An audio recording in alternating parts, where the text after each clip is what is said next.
I'll get out this boom mic.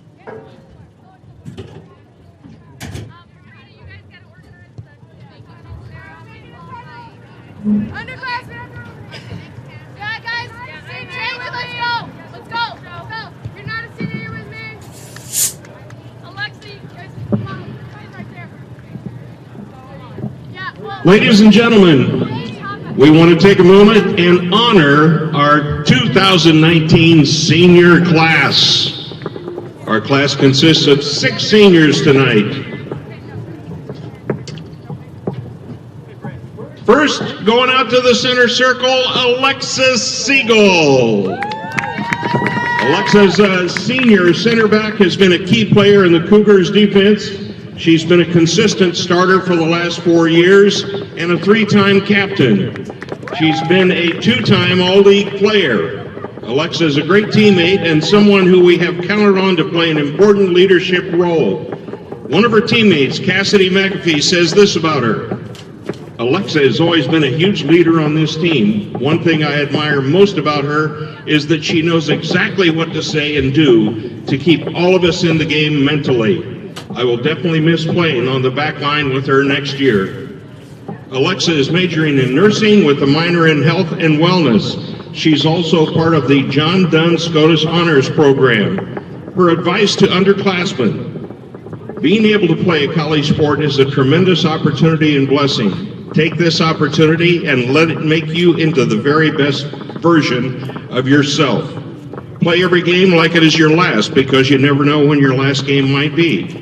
If you give it your all and leave it all out on the field every day, then you will never be dissatisfied. Play for your teammates, your parents, your fans, and don't forget to play for yourself. Remember, it's okay to take care of yourself, because you can't help others if you aren't able to take care of yourself. That sounds like somebody that would be in health and wellness. She also says, give life everything you have and you will be happy. She is escorted out there by her mom, Judy Bobilia-Bear. Congratulations, Alexa. Thank you for your dedication. Next, we have Kathy Basinger, a senior outside back, has been very dedicated player for the Cougars while battling injury throughout her college career.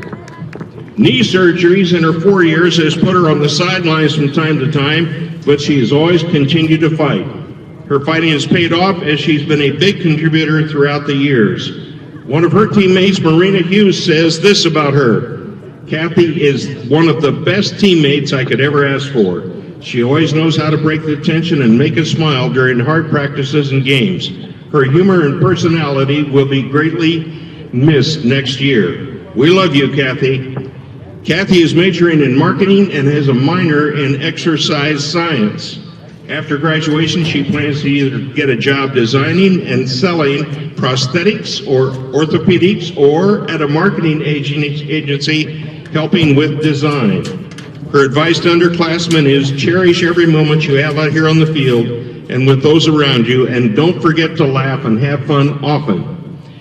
I will say Kathy also does a great throw-in. She is escorted by her parents, Ken and Jackie Basinger. Congratulations, Kathy. Thank you for your dedication. And next up we have Hannah Earhart. A senior forward, she's been a staple to the Cougars attack for 4 years.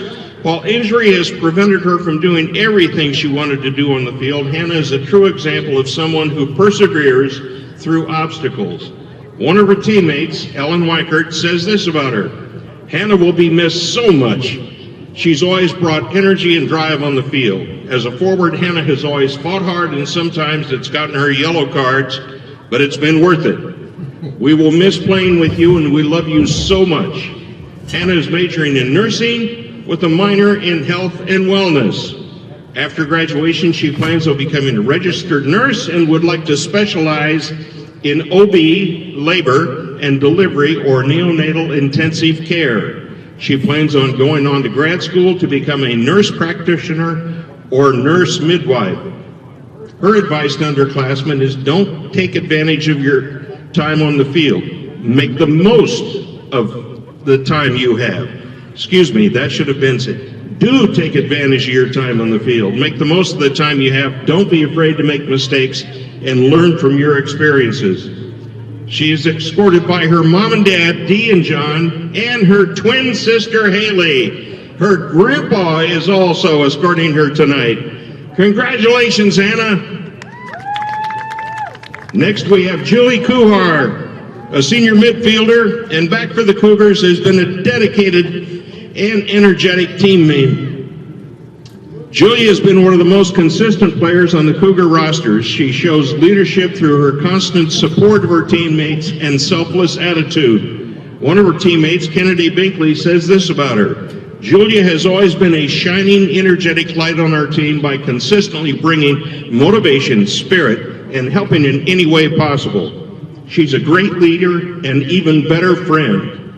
Julia is majoring in nursing, and after graduation, she plans to either work for Parkview on their med surgery floor or go on to become a gerontological, I hope I said that right, nurse practitioner. Does that mean you'd help old folks? Okay, I'll look you up. Her advice to the underclassmen is to be yourself and be proud of who you are and trust the struggle. She's escorted by her mother and father, Debbie and Tim. She's also being surprised by her sister, Melissa, coming all the way from Kansas to walk out with her. Hey, Melissa. Congratulations, Julia. Thank you for your dedication to our program. Next, we have Kara Morwood. A senior outside back has added tenacity and athleticism to our back line. She's been a consistent starter for the last 2 years at outside back. Prior to playing outside back, Kara was a forward for the Cougars. One of her teammates, Melanie Zarice, says this about Kara. She has influenced my life inside and outside of soccer. She's taught me how to push through the hard times and let everything work out on its own. I'm going to miss her and all of our laughs together. We love you so much, Kara. Kara is majoring in business administration with a minor in risk management and insurance and EPIC. After graduation, she plans to continue working at MedPro as a claims operations specialist and go to law school to eventually work in corporate law. As an aside, Kara, I have a cousin that works at MedPro. She is escorted by her dad and mom, Sean and Candace, and her brother, Isaac. Congratulations, Kara. Thank you for your dedication to our program. And here comes Margaret Mary McMurtry, a senior midfielder. She's been a dedicated and selfless team member. Injury has prevented her from seeing time on the field from time to time. However, Marge has been an example to all her teammates through her relentless commitment and dedication to working hard and persevering. One of her teammates, Sarah Lewis, says this about her. Marge has left massive shoes to fill.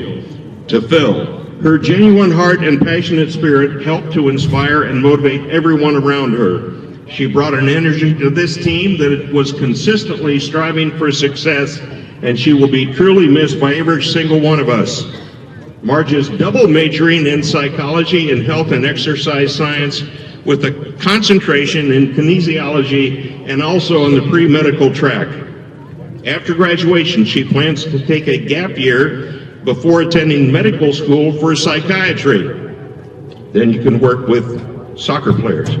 I haven't quite decided what I'm going to do, she says, but what I'm going to do is a gap year, but my options are to stay at the University of St. Francis to get my master's in psychology or go home and enter the workplace.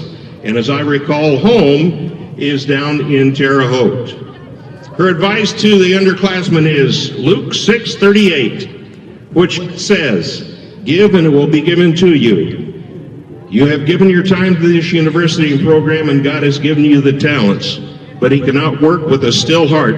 So continue to fight, continue to grow, and continue to be the best version of you every single day. This will be hard, but your purpose is greater, so continue to give. Give effort, give heart, give time, give talents, give knowledge, give kindness, give compassion, give everything and never stop giving. She's escorted today by her mother, Debbie, and father, Brian, and Berkeley.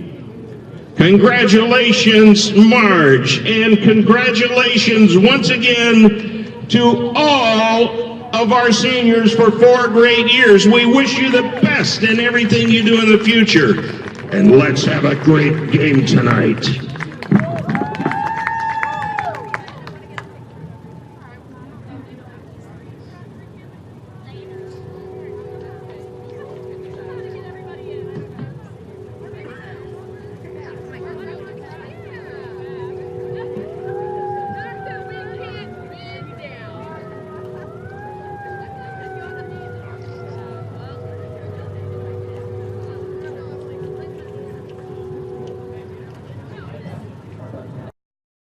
Everything that I do can have an impact on somebody else. You can dream any dream and you can chase any dream and you can have a chance to succeed at that dream. We're here just a speck of time. Given the opportunities to be selfless. That's what God does with us. Not forgetting how you got here and who helped you along the way. What are you doing for others? Those to whom much has been given, much is expected. Parkview Sports Medicine is an integrated sports medicine team. We're treating injuries when and where they happen and working to prevent them before they do. We believe the best care is coordinated care, helping ensure you get the individualized services you need every step of the way, offering innovative treatment techniques to get you or the athlete you love back in play. Reaching higher, pushing further. Parkview Sports Medicine. Game on. The Chapel Project is the most important building that has ever been built or ever will be built on this campus. It's in the heart of the campus, it's on Mirror Lake, and the chapel and the Bass Mansion will be able to communicate with each other architecturally. Blood flow restriction training is a new treatment technique we're using at Parkview Sports Medicine that helps us stay on the cutting edge. This type of training is not only new to Parkview Sports Medicine, but in physical therapy as a whole. And it's really gaining popularity because it solves one of the fundamental problems that we see in therapy. We have a lot of patients who we can't put a lot of stress through their injured tissue, but we still want them to get stronger and still want them to gain muscle size. Blood flow restriction training uses a specialized piece of equipment, a blood flow restriction cuff that fits around the upper portion of an arm or a leg. Doing that, then it partially restricts, but not totally occludes the blood flow going to the limb. I thought it was gonna hurt, and it does kind of feel weird, but it doesn't hurt or anything. I just didn't really know what to expect. Well, you put it on and then you have to lay down and let it calibrate, and it gets tighter and tighter and tighter.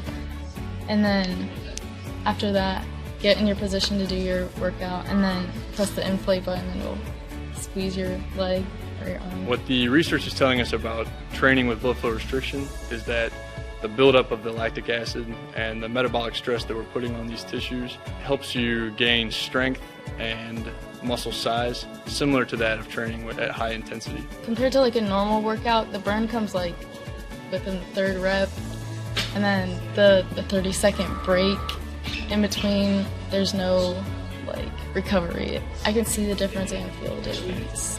It feels a lot more effective than just doing normal exercises. Blood flow restriction training is the perfect tool to solve that fundamental problem. But this is something that you don't see everywhere, and you don't see very many places in Indiana at all. Parkview Sports Medicine. Game on.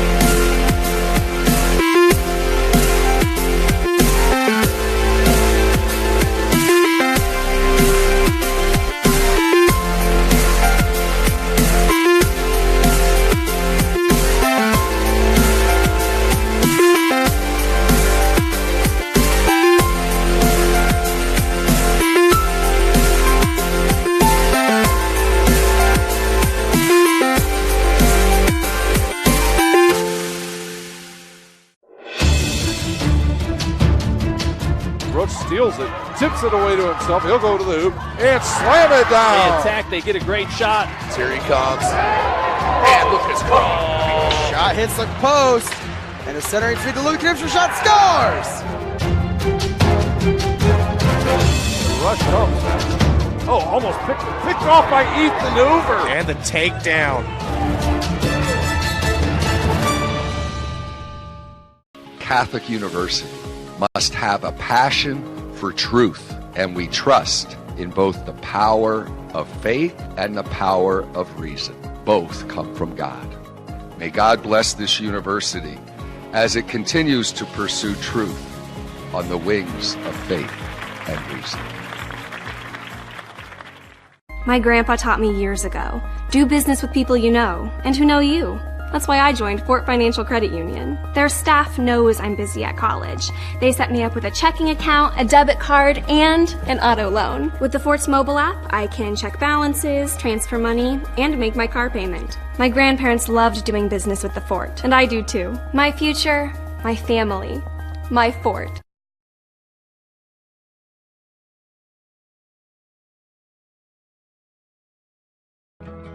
I chose St. Francis because they made a promise that I would have real-world experience that I could take when I graduated, and they delivered on that promise. For me, the classroom only gets you so far, so they're setting you up with an internship. I had a mentor that they set me up with that was a CEO of a DuPont hospital in Fort Wayne. They offer degrees in accounting, business administration, risk management and insurance, marketing, and finance. You know, they just did a great job of the full circle of not only the education but also the experience. Developing athletes to be foundationally strong. Healthy and consistent training. Expert staff. Long-term athletic development. Parkview Sports Medicine Performance. Any athlete, any age, any skill level. Thank you for supporting Summit City Sports. For the last several years, we've provided the Fort Wayne community and beyond with coverage of a variety of sports, thanks to our title sponsorship from Parkview Sports Medicine. Since we began in 2015, our annual budget has covered the cost of videographers and commentators to over 300 plus games each year. New equipment and maintenance of that equipment, along with increased broadcast rights fees from the IHSAA. This season, we're reaching out to friends, families, and local businesses for additional sponsorships and donations. You can help us grow and get coverage to your favorite team or sport. A Summit City Sports sponsorship or donation will help make that happen. We have the goal of bringing fans live stream games of every SAC game we cover.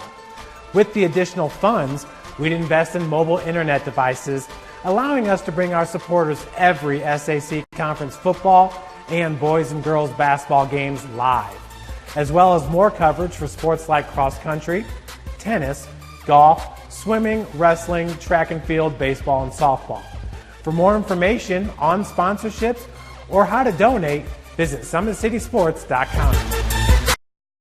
Aaron Bunnock, and at AR number 2, Leo Mercado. And now to introduce the starting lineup for Bethel University. In goal, number 1, Janae Willis. On the field, number 4, Olivia Lambden. Number 5 is Sarah Lancaster. 6, Hannah Mahu. Number 10, Audrey Lurch. 11, Leanne Glomsky. 14, Kama Hardy. 15, Jalen Sereno. 17, Madison Byers. 18, Katie Byers. 21, Emily Smithberger. The head coach, Jamie Linvall, assisted by Rachel Linvall. I think they know each other. And now, the starting lineup for the University of St. Francis. In goal, number 0, a sophomore from Granger, Indiana, Melanie Reese. On the field, number 3, a senior from Plymouth, Indiana, Tara Morwood. Number 4, a freshman from here in Fort Wayne, Kelly Geiger. Number 5, a senior from Fort Wayne, Alexis Siegel. Number 8, a junior from Bristol, Indiana, Bray Baltazar. Number 12, a junior from Middlebury, Indiana, Jade Thompson. Number 13, a freshman from Greenwood, Katie Shear. 14, a sophomore from Westerville, Ohio, Ellen Weikert. 15, a senior from Mishawaka, Hannah Earhart. Number 19, a sophomore from Avon, Indiana, Cassidy McAfee. And 23, a junior from Argus, Indiana, Kennedy Binkley. The head coach for St. Francis, Christy Young, assisted by Brian Holman and Hope Castillo. Folks, a prayer followed by our national anthem.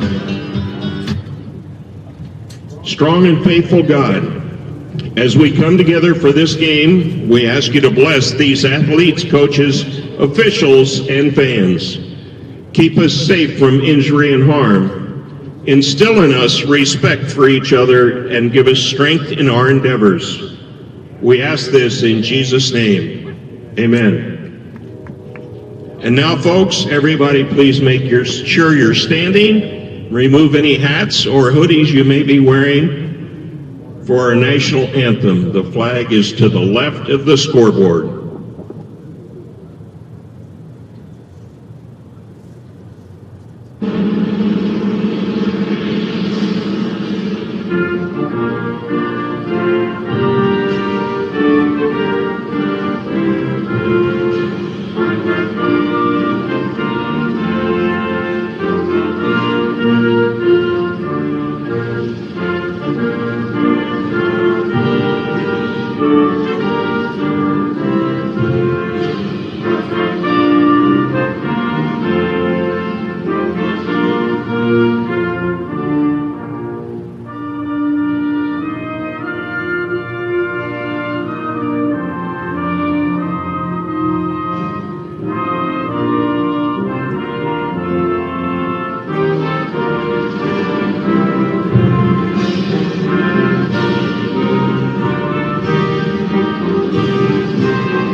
And now, ladies and gentlemen, we're ready for some soccer. Good evening, ladies and gentlemen. Welcome to Darcy Stadium. It's girls soccer here tonight, live from the University of St. Francis. My name is Ryan Dellinger. I'll be your host for this Crossroads League matchup between Bethel, dressed in the blue uniforms, white numbers and letters, and the Cougars in their home white uniforms, blue letters and numbers. Special night here for the Cougars. It is senior night. They've honored 3 of their seniors before we even got started here. You might have caught that if you came in fairly early tonight, as they honored 3 of their very good seniors. The seniors include Kara Morwood, Hannah Earhart, Julie Kuhar, Alexis Siegel, Margaret Mary McMurtry, and Kathy Basinger. The University of St. Francis would like to congratulate all 6 seniors here tonight on their final night on home turf as we get started and ready to go here at St. Francis. A beautiful evening, just wonderful evening for soccer. The wind has calmed down. It was gusting earlier today out of the west around between 15 and 25 miles an hour. The flag is completely still. The lights are on, the stars are out, and we are ready to go here at Darcy Stadium. Taking a little bit of a closer look at the other going-ons around the conference tonight. It is Mount Vernon traveling to Taylor. That game is already underway and probably just about finished. It is Huntington at Spring Harbor, Grace at Marion, Indiana Wesleyan at Goshen. So that good Grace Marion game has a pretty good impact on the conference for the rest of the way out. Leading the pack so far in the Crossroads League, it's Indiana Wesleyan with a perfect 7-0-1 mark, 12-14-1 overall, and they're on a 5-game win streak. Following them is number 16 Grace, 6-1-1. They're 14-2-1 overall. Mount Vernon follows them, followed by Marion, Spring Harbor, Taylor, Goshen, Huntington, Bethel, and the University of St. Francis. And we are underway here at Darcy Stadium as the Cougars try to move it up the field a little bit, and they're slowed down there. The freshman Callie Geiger after the ball, and they lose it to Bethel. Now Bethel on the move. They want to send it to the far side. They're going to clear it over to the goalie. Nice play there by number 5 for the Cougars, Alexa Siegel. The goalie tonight, Melanie Soros. Here's her boot. It comes out towards, wow, it's going to sail completely over midfield. Come right to Geiger. She heads it forward. On the run is the Cougars. Can they catch up to it? They will. Here's a crossing one sent in there and cleared away, and it'll come out of bounds and a throw-in now for the Lady Cougars. Number 19 will throw it in. That's Cassidy McPhee. Head to Baltazar. She's getting double-teamed over there. It'll roll out of bounds. And they'll say a corner kick now for the Cougars as number 14 comes over to take it. That's Ellen Weichert. Weichert talking with Baltazar, and yep, she will take it now here on this. Nope, they're going to switch. So the Cougars will line all the players up right outside the 54 box. And they'll move around now, and here's a kick towards the far post. Oh, goes over everybody. And can the Cougars come up with that loose ball? Now they will. Weichert now had it, lost it. This ball's going to move out towards midfield, bounces over Shear's head. And will that be, who was that one? That was that Morwood. I think she was pushed in the back. It was Morwood. She was pushed, and it'll be a free kick now for the Cougars. Beautiful, just like I said, beautiful night for soccer. Not too cold, not too warm. Players should stay in pretty good spirits for this whole game. This ball's moved towards just over midfield, looking for Jade Thompson. Goes now to the far side to Earhart. She'll try to give it up here on the near side. And deflected and kicked back the other way. Earhart with it once again, looking to go down the far sideline. Kicked it out of bounds. It's a throw in for Bethel. Pilots had it, lost it.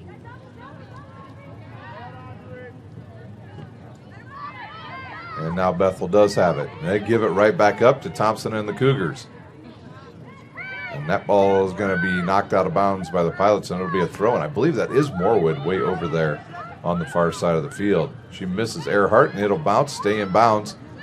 And they'll let it roll. It hits the flag and goes out of bounds. So it's a goal kick for the Pilots. 42 minutes to play here in the first half.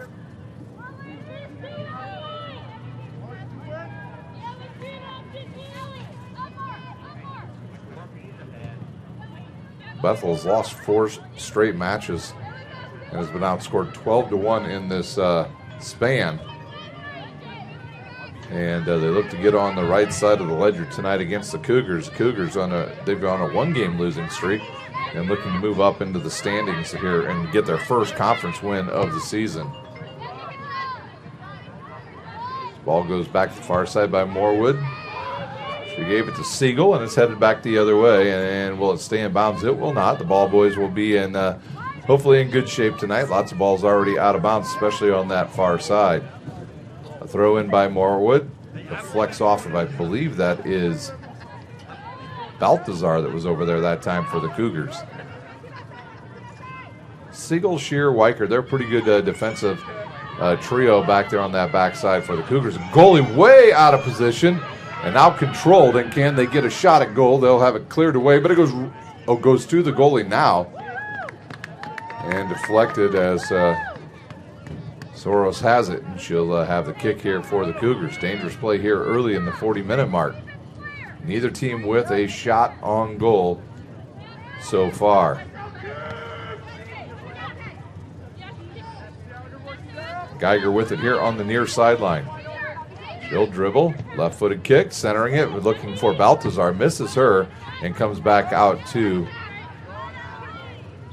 McAfee. Had it, lost it, and they'll say she slowed up the offensive team. It'll be a free kick here right at about, probably right around that 30-yard line or so. That'll spot it at the 31.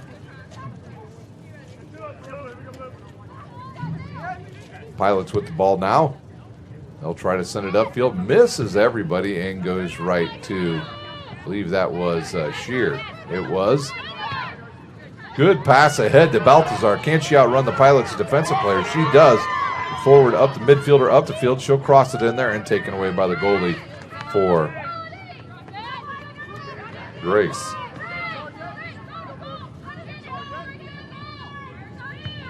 There's a boot, not too far.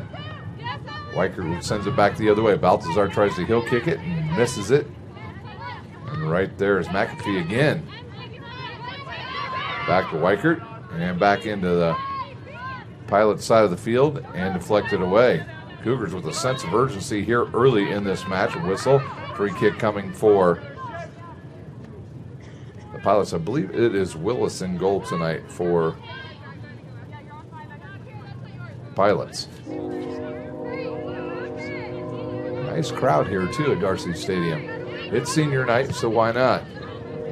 And boy, I'll tell you what, Weichert in the right spot on about every play. They'll send it up the far side. Geiger outruns a couple different players, turns the corner, has one player to beat. Oh, nice centering pass looking for Baltazar, but there's McAfee now. She'll take a shot, and it'll go off her foot and out of bounds. A good run by the Cougars there as they got some players forward and had the first close scoring play of this match.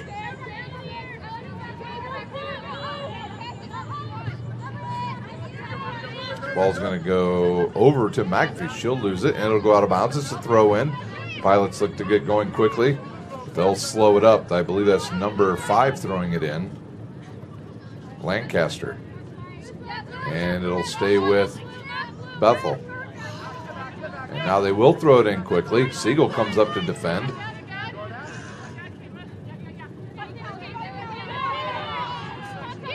Hardy battling with a couple other different players in there. Lambden for one, and down goes number 14, Hardy.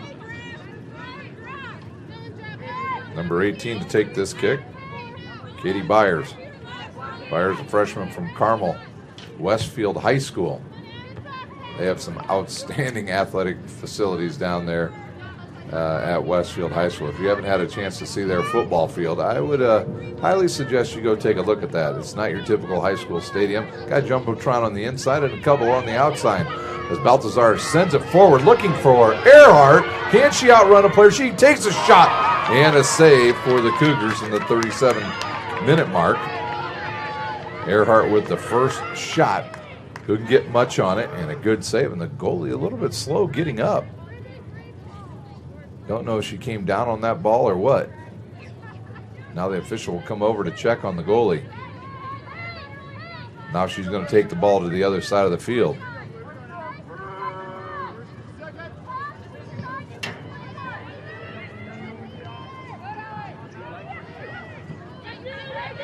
Cougars had it, lost it, and they'll get it right back. Here comes Weichert. She'll give it to Geiger. Geiger with the left foot takes a shot low, and another shot for the Cougars. Their second already here in the first half. I like the aggressive play here early by St. Francis. Right there's Weichert again. Now to Baltazar. She'll turn and center. She's got Thompson there. Thompson's got some room looking for Earhart. Misses the pass there. And this ball's cleared out towards midfield, but Morewood right there. And then Weichert now to the near side to McAfee. McAfee looking cross. Nice pass as it went over 23's head. Binkley.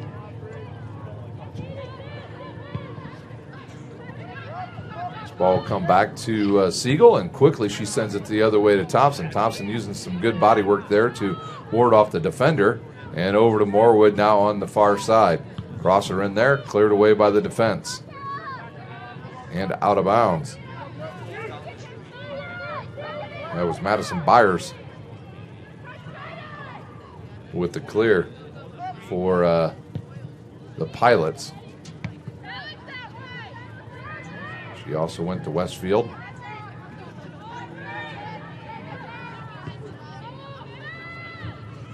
Good pass ahead and a step around by the Pilots forward, and taken down is number 14, Hardy. It'll be a free kick now coming at the 25-yard line here on the football field. Back goes the defense for the Cougars. We'll see who takes this free kick. Now they're going to say it's way on the far side of the field. Bethel will line up all the players right at the top of the 54 box. Here's a kick. Good high kick. Floats in the air, goes over everybody's head and cleared, and it's going to be a corner now for Bethel. Not sure who's going to take it. We'll see who that is if I can get a number for you as they run across the field. 18 is going to take this. That is Katie Byers, the freshman. And Cougars will just let the players stand out at the 54 box. And now they'll start moving. Here's a kick. Low line drive. Goes through and goes right to Bethel. And it'll go. The shot goes over the goal. And the first shot here for Bethel. That was number 14 with it. Hardy.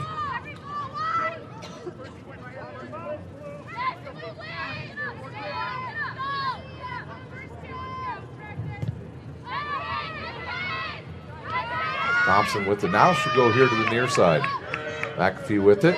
McAfee fakes. Almost fakes herself out a little bit. And now Bethel with the ball. They'll try to get it to Hardy here on the near side. Siegel's got wheels, and she'll get after that ball. And she'll battle. And I think that's going to be a goal kick. Yes, it is. Good defense there by Siegel. Siegel, the senior from Bishop Dwenger High School, playing her last home match here. Actually, this is the Cougars' last match of the regular season. Here's Boot. Comes towards midfield. Goes by a couple players. Thompson with it now. And I think the flag's going to come up here. It does, and it's offsides on the Cougars. Baltazar with just too much wheels there. Here and Geiger and I believe in Earhart, all three offsides for St. Francis.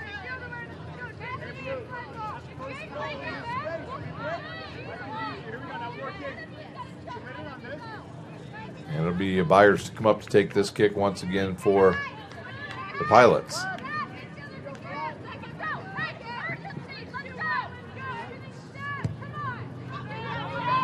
Looking for Hardy again. Siegel there with the defense. Good give and go between Siegel and number 10, Lurch, and that'll roll out of bounds.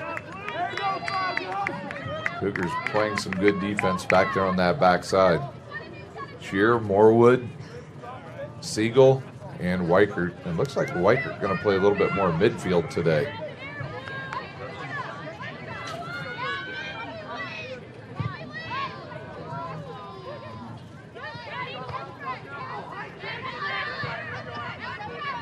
McAfee comes over. And now towards the middle of the field, right on top of the Cougar at midfield. And taken away by the Cougars once again. Ball just pinned balls forward to Hardy. Hardy's stopped there by Siegel, and her defense once again, and Shear will clear towards Geiger. Misses Geiger and hits Lancaster. And now Thompson for the Cougars. Left-footed kick, nice pass.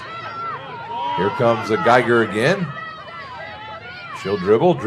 Now she gets the corner and centers it for Baltazar, who tries to take a shot, but Byers with some good defense and cleared away by Smithberger for the Pilots.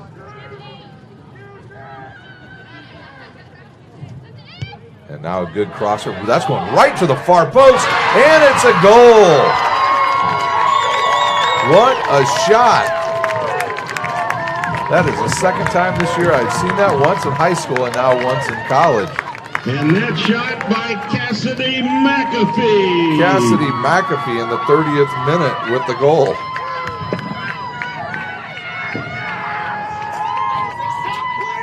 take a look at that one more time on the Traction AP replay.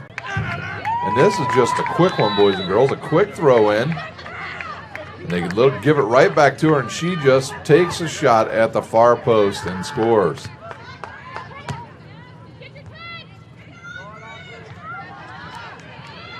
And now Hardy with it. Hardy turns the corner. Now she'll cross it in there, headed away by the Cougars. Still in play and picked off by the goalie.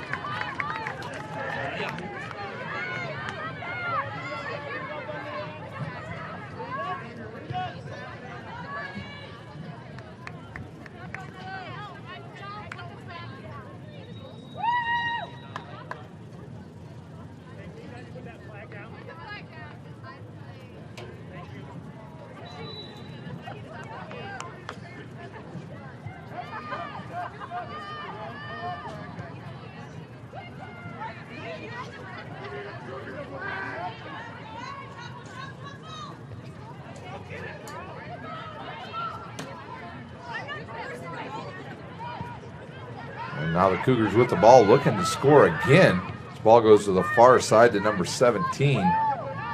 That was Madison Byers, and it goes out of bounds. We've got 29 minutes to play here in our first half. The Cougars with a real sense of urgency here early tonight. And offsides is a call. Not sure if they called that on Baltazar or if they called that on Geiger. But offsides is a call, and it'll go back to the Pilots. Pilots have yet to really get anything going here early. Their leading scorer on the season, actually they have two players with 4 goals, Emily Smithberger and also Audrey Lurch. The two main scorers for the Pilots have yet to get going here tonight. And that ball will roll out of bounds and be a throw-in.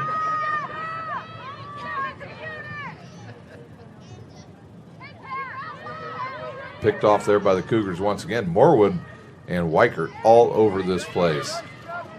Flag up. And the ball will go back to Bethel.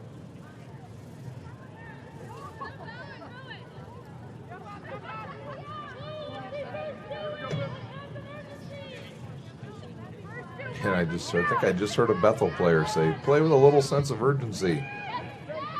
Headed back by Siegel the other way. That's definitely what the Cougars have done here in this first 17 minutes. Cleared away there. And coming up the near side now is Geiger. Will she catch up to it? She does.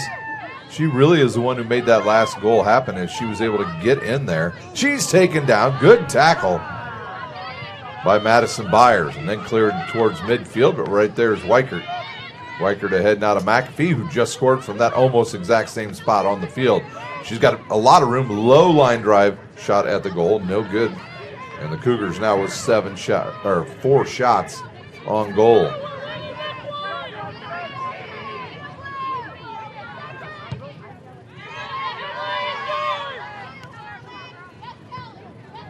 Both teams will battle for it now, and it'll come to Thompson. She'll lose it. And the ball just taking a funny bounce right now as neither team letting it settle. As Smithberger now kicks it back into the air to the far side of the field. Over there defending for the Cougars is Binkley. And the ball will go the other way. 27 minutes to play here. And a very well played first half for the St. Francis Cougars.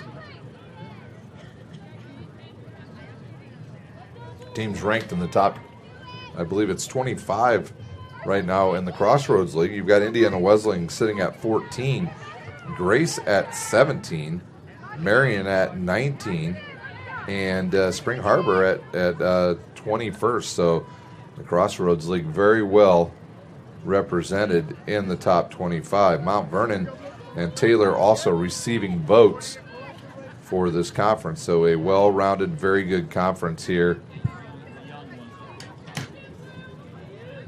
Here's the kick by Byers. It'll go towards the middle of the field to Hardy and missed, and Shearer knocks it back the other way. Earhart battles for it, and she kicks it back the other way. Nice job there, and crashes into one player. And looking for Morwood. I don't think Morwood can catch up to that. She's going to have to get back on defense. Pilots looking to transition some defense into offense here, but they lose it again. And here comes Baltazar. She's got Geiger. Geiger can take the shot if she can catch up to it. She'll shoot, and it's saved. And picked off. Picked off by Baltazar. And she scores in the 25th minute. So the Cougars out to a 2-0 lead here. And we have just barely, almost played a half.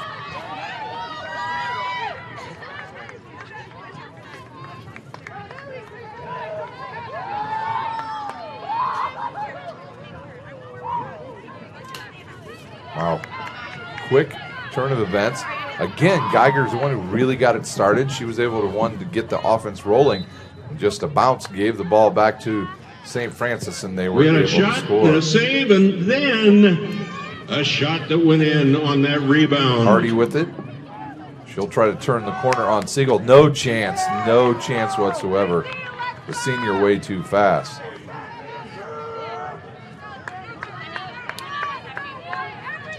And are they going to give it a corner kick? They are. And it looks like the person taking the kick might be Lancaster.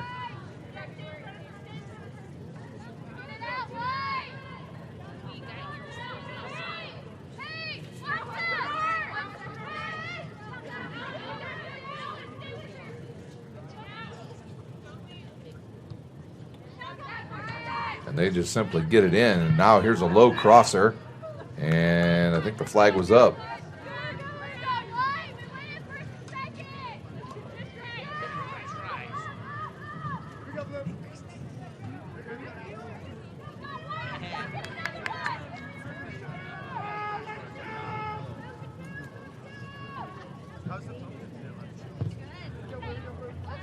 This kick comes out towards midfield. Headed back the other way, and guess who's right there again?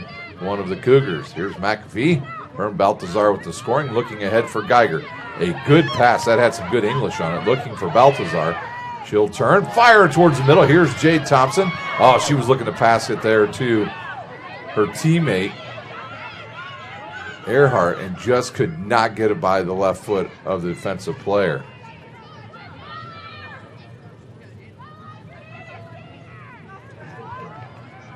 .24 minutes to play. Pilots now with a good chance. They'll send it towards the middle. Deflect it away, and it'll go to Hardy. Now they'll reverse it, take it back towards midfield, and slow it up once again. Pilots showing some good patience here. They try to center it through, but Shear is there. And now to Geiger, and Siegel with the clearing pass, but it goes right to the Pilots. Nice pass ahead now by, I believe that was Thompson. Too much on that one, and it'll roll out of bounds.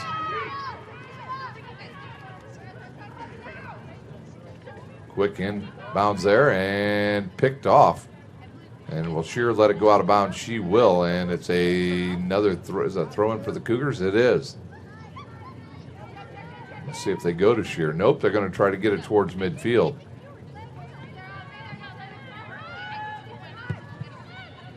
Pilots now up down that left side once again. Will it stay in bounds? It does, but Shear's over there with some more good defense, and she'll let ball roll out of bounds. It'll be a goal kick now for St. Francis. 22 minutes to play here in what has been a very good first half for the Cougars. This is as aggressive as I have seen them all season long. They're getting balls up the left and right side and getting some good crossers in there and getting some good luck here early. Weicker lets it bounce, and it comes now to Thompson. Thompson turns, double teamed, and the ball's taken away, and then nobody wanted it for the Pilots. Down goes Pilots player, and she's already wearing a heavily bandaged right leg, and she's up quickly. And it'll be Byers to get us going. I believe that was maybe Hannah Miha that was hit there and knocked down. Byers with a low one there. It'll skip through and now up into the air. Binkley in there. Hardy finally comes up with it for the Pilots. She's on the far side. Can she find a good crosser in here? She's defended over there. And I think off of the foot of a Cougar and out of bounds. And it'll be a a corner now for Byers and the Pilots. Looks like we're going to have a sub coming in that when we get a chance here, one for each team. Number 13 is going to check in for the Pilots. Good crosser, headed away. Geiger, tall player for the Cougars, able to do some good defense there. Number 13 is going to check in. That's Bree Jackson for the Pilots. And number 18 for the Cougars, that is Haley Miller, a freshman from Concord High School. Weichert with it. Another good pass, just out of the reach of Earhart. Earhart running out a little bit of steam here, and then kicked out of bounds by Byers. And it'll be St. Francis ball, and see if Morewood with it now. She'll slow down. Nope. And our subs come in. I believe Morewood's going to check off for the Cougars. And we'll give you the, I believe that is Smithberger checking out for the, it is, for the Pilots. So throw in now on the far side of the field. Both teams had a substitution for Bethel University. Number 13, Bree Jackson in, replacing 21 Emily Smithberger for the University of St. Francis. Number 18, Haley Miller in, replacing Kara Morewood, number 3. Hardy with it. She heads it back the other way. McAfee with it, quickly ahead now to Geiger. Geiger will let it settle and go to Jade Thompson. She's Thompson with a good pass into some open space. Can Earhart chase and catch up to it? She cannot, and it's a goal kick. 20 minutes to play here in a very good first half. And another sub coming in. Number 10 in for the Cougars. That is April Salazar, and she'll replace, I believe, Shear. Nope, she'll replace Weichert.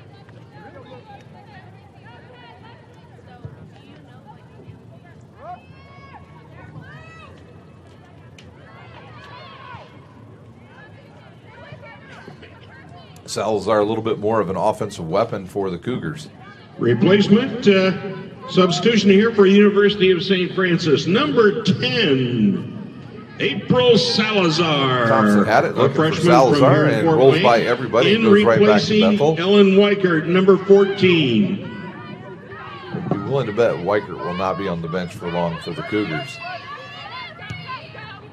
Good pass ahead here. Jackson with it. Looking for Hardy. A little bit slow on that pass, and then off of Jackson, out of bounds, almost into the front row over here. And it will go back to the Cougars. McAfee's throw in taken away, and then Siegel now out towards midfield looking for Thompson.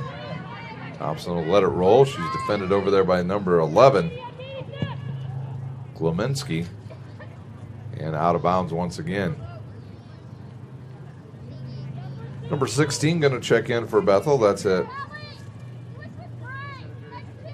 It's Haley Suchiak, a freshman from Newark, Ohio, Newark High School.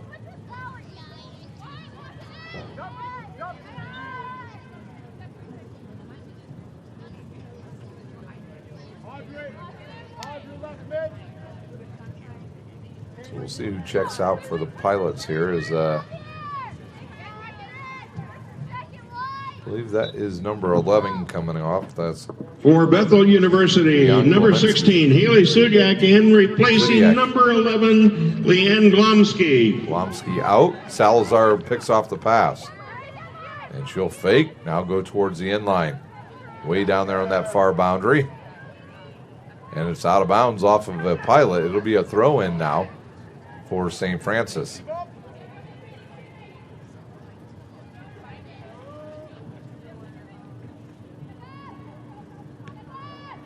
Cougars can't do much with it, but Shear there. She kicks it out of bounds, and that'll give the Cougars an opportunity to get some players back on defense. This ball's knocked towards midfield and reverse now to the far side of the field to McAfee. Now looking to the near side. It'll bounce off a Pilot and out of bounds off of Jackson. She was looking to get that ball to Baltazar. Baltazar and McAfee are scorers. One in the 30th minute and the other one in the 25th minute for St. Francis. Headed by Geiger right to the teammate there, Salazar. Looking ahead now for Geiger. I think even if she caught up to it, she would have been offsides.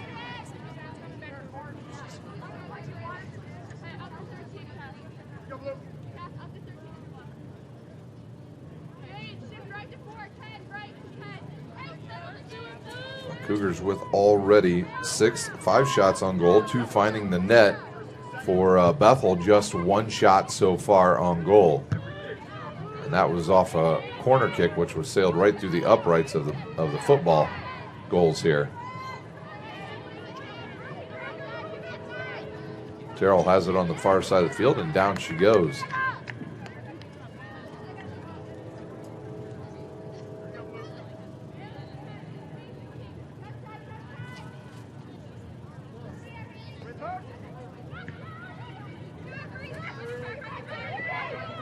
Down goes Thompson. She's pushed from behind, and it'll be a free kick now right about midfield.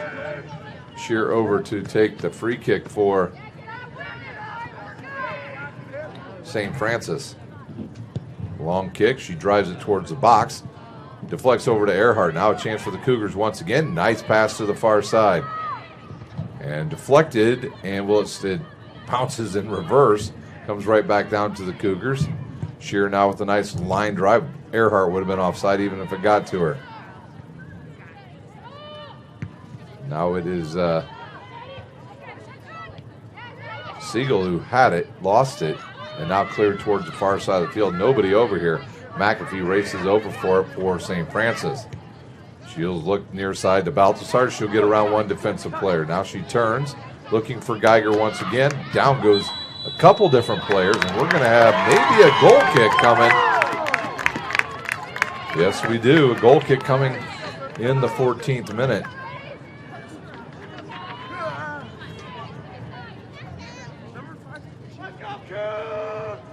Penalty kick now for St. Francis. It'll be Callie Geiger to take it with 14:53 to play here in our first half. This could give the Cougars a huge lead.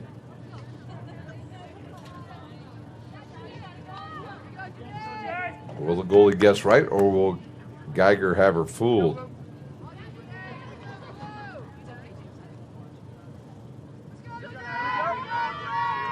Both teams line up, and when the ball is loose, it's still playable. Left-footed shot to the far post, and a goal for St. Francis for Geiger. It's now 3-0 for the on the University of penalty St. kick. Francis. Look at that one more time on the Traction AP replay. As Callie Geiger gives her team a huge lead here in the first half.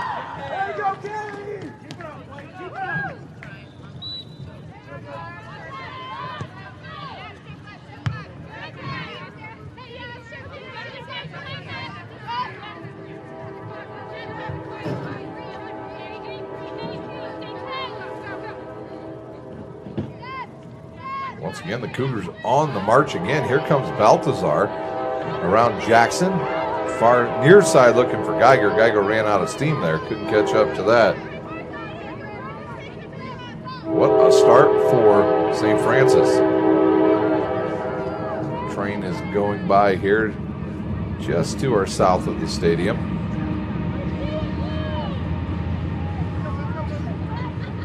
Byers with the kick. Drives it to about the 25-yard line. Bounces off a couple different players. Hardy tries to control it for Bethel, and now Bethel with the ball. A nice chance pass ahead, goes off the back of Siegel, and she's able to corral it.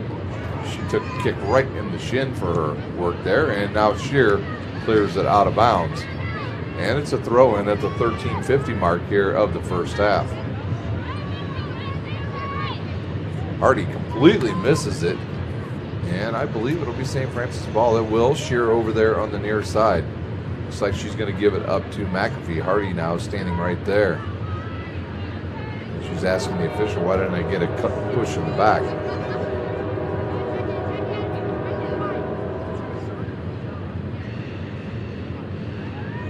Inbounds. Tried to get it to Balthazar. Now over to Shear. Shear just played out of bounds. Down goes Balthazar. The ball goes back to Jackson of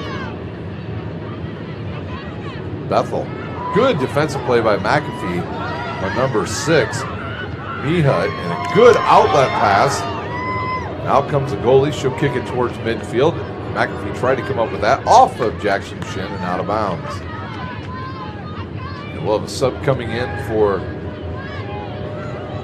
the Pilots. That'll be Sell that will be checking in.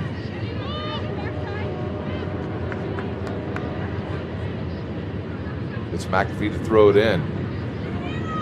Looking for Salazar off.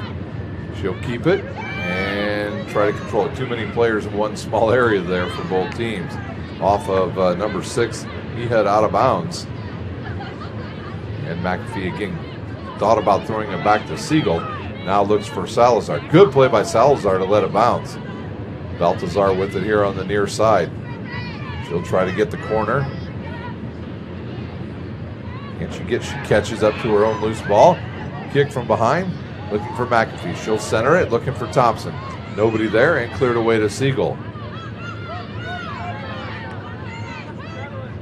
Siegel looking ahead for Binkley, who just missed that.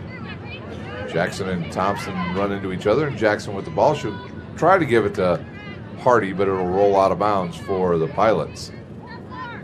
They'll throw it in right at midfield.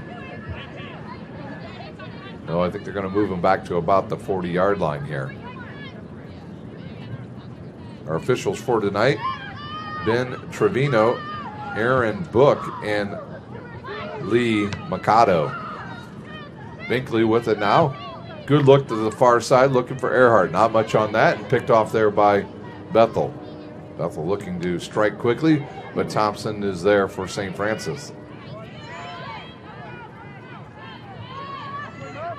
This ball cleared up towards the Cougar side of the field. Siegel over. Siegel clears it to the far side. 11 minutes to play here in a first half that has been outstanding for St. Francis. Binkley around one player, kicks it off the foot, and will go out of bounds, and the Cougars with another throw-in on the far side of the field. Goals so far, it's McAfee in the 30th minute, Baltazar in the 25th minute, and it's Geiger with the PK in the 14th minute for St. Francis. Really not sure who they called the penalty on or what it was, but 2 Cougars went down in the box. So Baltazar was the main one that went down. And now coming in for the St. Francis, number 11, Margaret Mary McMurtry in.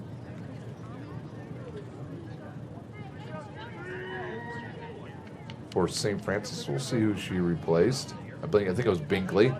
Out for Bethel goes substitution number 4. For Bethel University. Lamb. Now in the game, number 8. Out. Alina Sell. Down goes Earhart on the far side of the field. Alina Sell replacing number 4, Olivia Lambden. Thompson for the University of St. Francis, Margaret Mary McMurtry. Ball's looking for she Geiger. She replacing 23. Jeez, everybody went down over there on the far side. The goalie, the defensive player number 17, Madison Byers, and Geiger all crashed into each other on that far side of the field. Earhart with a flag up and offsides. Actually, she was out of bounds when she took that pass. Heading out of Siegel. Siegel looking for Salazar, but picked off right in the middle by Jackson. Geiger almost again. And we've got a whistle as the goalie goes down. Geiger, I'm not sure even knew that's who was behind her.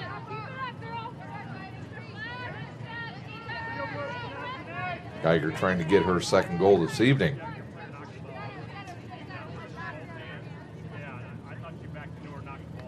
Byers will take this kick for Bethel. We are under 9 minutes to play here at Darcy Stadium. Looking for Hardy. Over a couple players, headed around, and will stay with Bethel. Nope, then picked off there by Shear, but they'll give it right back to number... Stoyak had it over there. She lost it, and now that'll be a throw-in for St. Francis.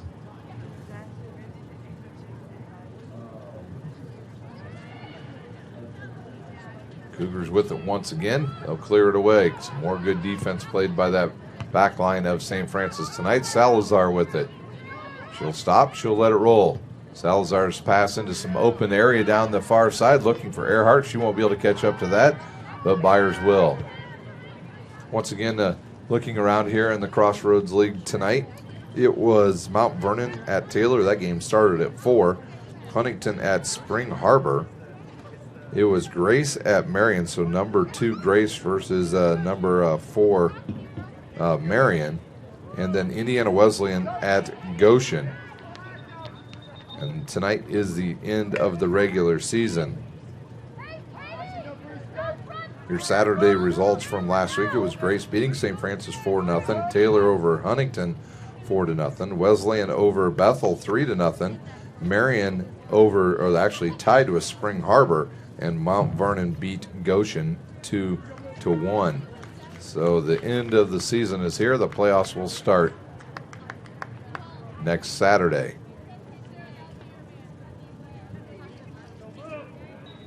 Substitutions in for Bethel University.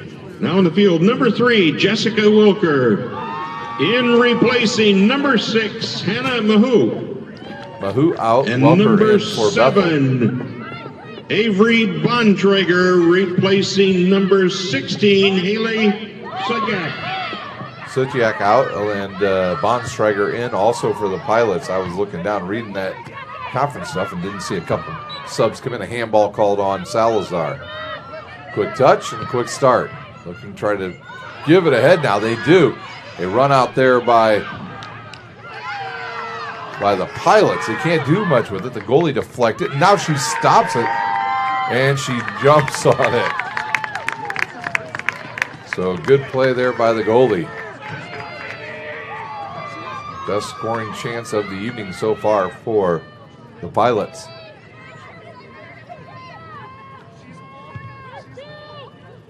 Spook comes out towards midfield, deflects, and goes right to Bethel. Hardy now on that far side of the field. She probably figures she wants to get as far away from Geiger as she possibly can. That ball rolls out of bounds. We've got under 6 minutes to play in a very good first half for St. Francis.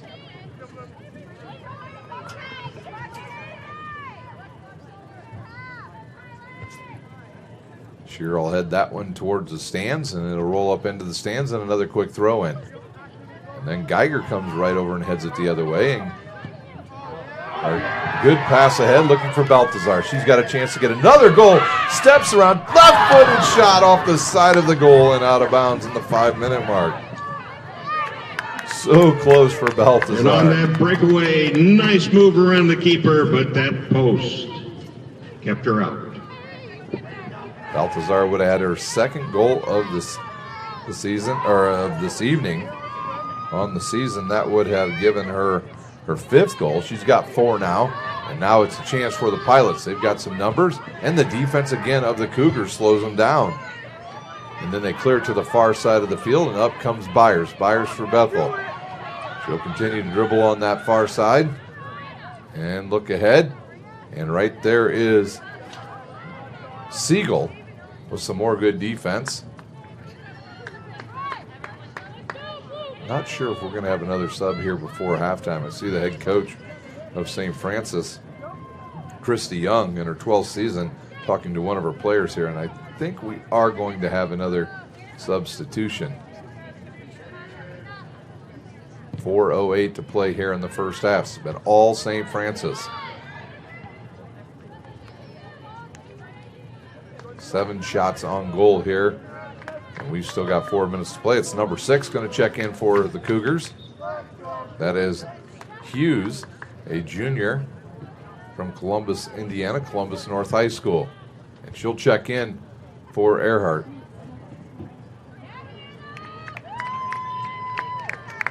Earhart with a well-deserved blow here before for the halftime. University of St. Francis, number 6, Marina Hughes, a junior out of Columbus, Indiana, in replacing number 15, Hannah Earhart.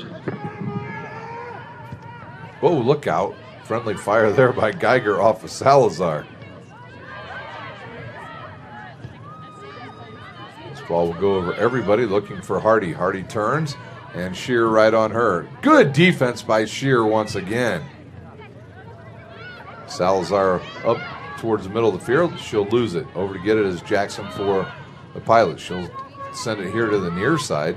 McAfee over there. She'll run into a couple different Pilots and then clear it away.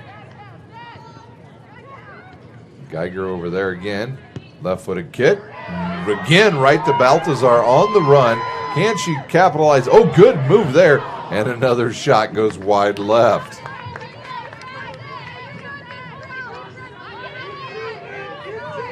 Baltazar with 2 good looks here in the last 3 minutes.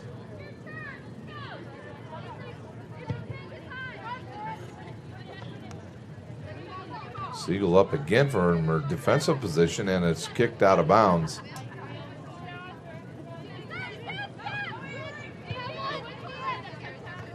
McAfee looking ahead, nobody there but Jackson for the Pilots. She'll kick it the other way, and it'll come all the way to the backside of the field to the Cougars, and then picked off by Jackson. Jackson loses it in the middle. Nope, here comes the Pilots, and they'll call a foul on the Pilots. And with under 2 minutes to play, it'll be Shear over to take this kick for St. Francis. See if she looks and tries to find Baltazar or Geiger here. She's looking at this near side at Thompson. And she'll send it, to this near side. It'll go over everybody's head. Can anybody catch up to it? They cannot. And it'll be a, see if it's a throw-in or a goal kick. It is a throw-in in a dangerous spot down there on that far side of the field. So the Cougars can actually get quite a few players up here and try to pick off this pass. And kicked out of bounds by number 3, Welker. And it'll be a throw-in, and the Cougars need to get rolling here. 1 minute to play here. 1 minute. In the first half. McAfee with it. She's looking, gives it to Baltazar. They'll go try to go give and go. Nothing there. And they'll give it up. Hardy with it now for Bethel. Good defense there by the Cougars. Quick throw in. Looking for number 10, Lurch. Lurch will be defended back there and kicked out of bounds by Shear. 36 seconds to play here in our first half. Hardy over quickly for the Pilots. She'll pick it up, throw it in off the head of Siegel out of bounds. And can they set up for a corner kick? That is the question. They'll throw the ball down there, and it looks like it's going to be Hardy to take it. Lurch now will set up right in the middle for the Pilots. Here's the kick. 10, goes over 9, everybody's head. 8, it's loose in there. 7, and 6, the goalie comes up with it. 5, that will do it 4, for the first half here 3, at Darcy Stadium. 2, we are 1. at halftime, and it's been all Cougars. They lead 3-0. We'll take a timeout. When we come back, the start of the second half, you're watching the Cougars live from Darcy Stadium.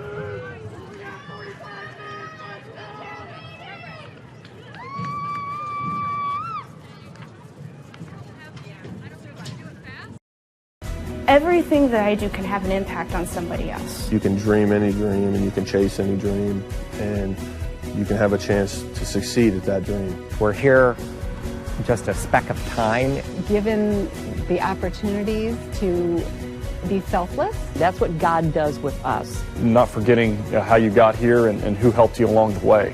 What are you doing for others? Those to whom much has been given, much is expected. Parkview Sports Medicine is an integrated sports medicine team.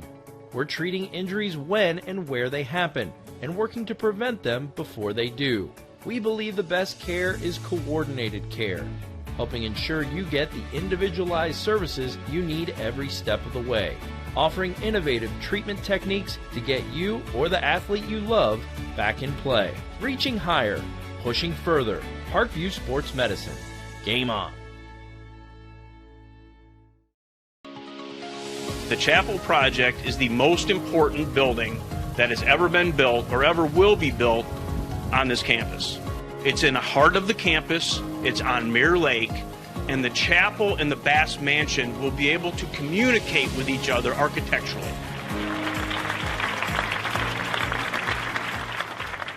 Blood flow restriction training is a new treatment technique we're using at Parkview Sports Medicine that helps us stay on the cutting edge. This type of training is not only new to Parkview Sports Medicine, but in physical therapy as a whole. And it's really gaining popularity because it solves one of the fundamental problems that we see in therapy.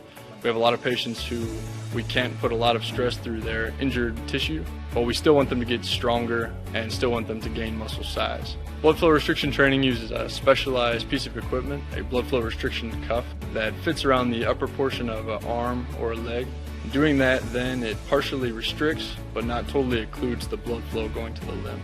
I thought it was gonna hurt, and it does kind of feel weird, but it doesn't hurt or anything.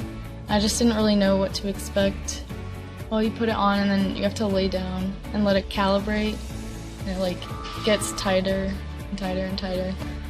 And then after that, get in your position to do your workout and then press the inflate button and it'll squeeze your leg or your arm. What the research is telling us about training with blood flow restriction is that the buildup of the lactic acid and the metabolic stress that we're putting on these tissues helps you gain strength and muscle size, similar to that of training at high intensity. Compared to a normal workout, the burn comes within the third rep, and then the 30-second break in between, there's no recovery. I can see the difference and feel the difference. It feels a lot more effective than just doing normal exercises. Blood flow restriction training is the perfect tool to solve that fundamental problem. But this is something that you don't see everywhere, and you don't see very many places in Indiana at all. Parkview Sports Medicine. Game on.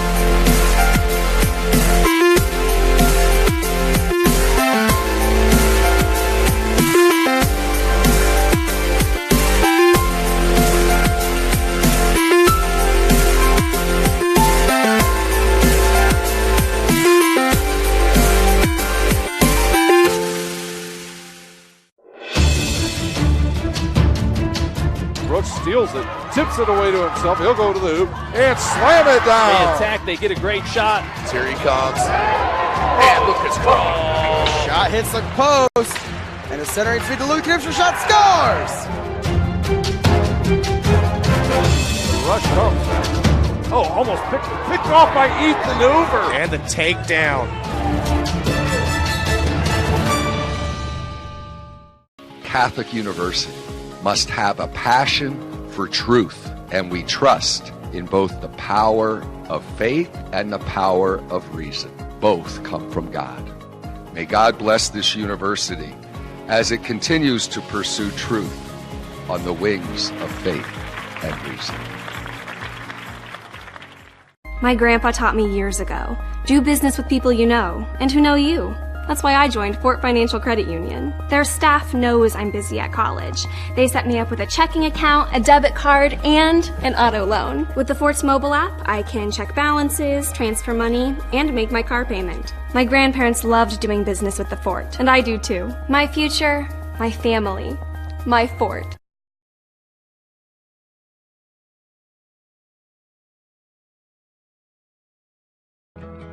I chose St. Francis because they made a promise that I would have real-world experience that I could take when I graduated, and they delivered on that promise. For me, the classroom only gets you so far, so they're setting you up with an internship. I had a mentor that they set me up with that was a CEO of a DuPont hospital in Fort Wayne. They offer degrees in accounting, business administration, risk management and insurance, marketing, and finance. They just did a great job of the full circle of not only the education but also the experience. Developing athletes to be foundationally strong. Healthy and consistent training. Expert staff. Long-term athletic development.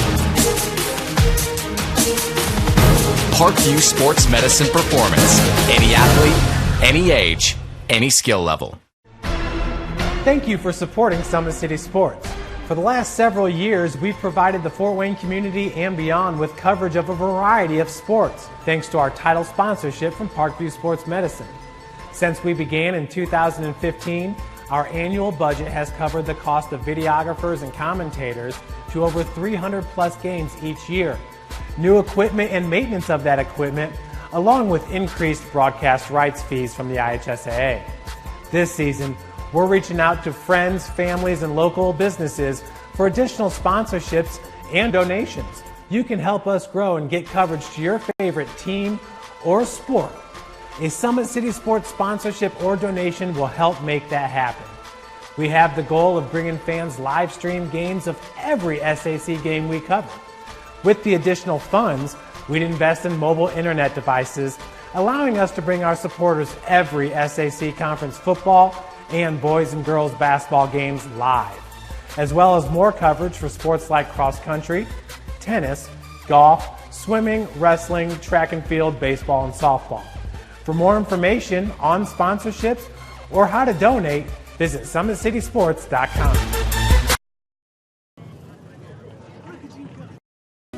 Everything that I do can have an impact on somebody else. You can dream any dream and you can chase any dream, and you can have a chance to succeed at that dream. We're here just a speck of time. Given the opportunities to be selfless. That's what God does with us. Not forgetting how you got here and who helped you along the way. What are you doing for others? Those to whom much has been given, much is expected. Parkview Sports Medicine is an integrated sports medicine team. We're treating injuries when and where they happen and working to prevent them before they do.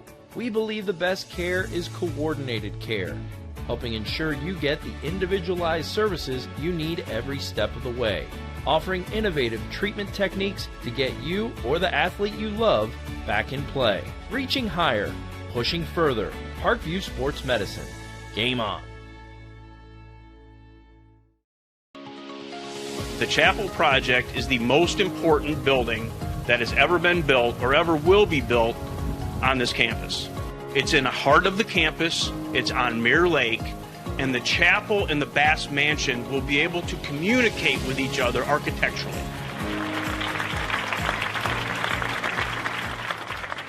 Blood flow restriction training is a new treatment technique we're using at Parkview Sports Medicine that helps us stay on the cutting edge. This type of training is not only new to Parkview Sports Medicine, but in physical therapy as a whole. And it's really gaining popularity because it solves one of the fundamental problems that we see in therapy. We have a lot of patients who we can't put a lot of stress through their injured tissue, but we still want them to get stronger and still want them to gain muscle size. Blood flow restriction training uses a specialized piece of equipment, a blood flow restriction cuff that fits around the upper portion of an arm or a leg. Doing that, then it partially restricts, but not totally occludes the blood flow going to the limb. I thought it was gonna hurt, and it does kind of feel weird, but doesn't hurt or anything. I just didn't really know what to expect. Well, you put it on and then you have to lay down and let it calibrate, and it like gets tighter and tighter and tighter.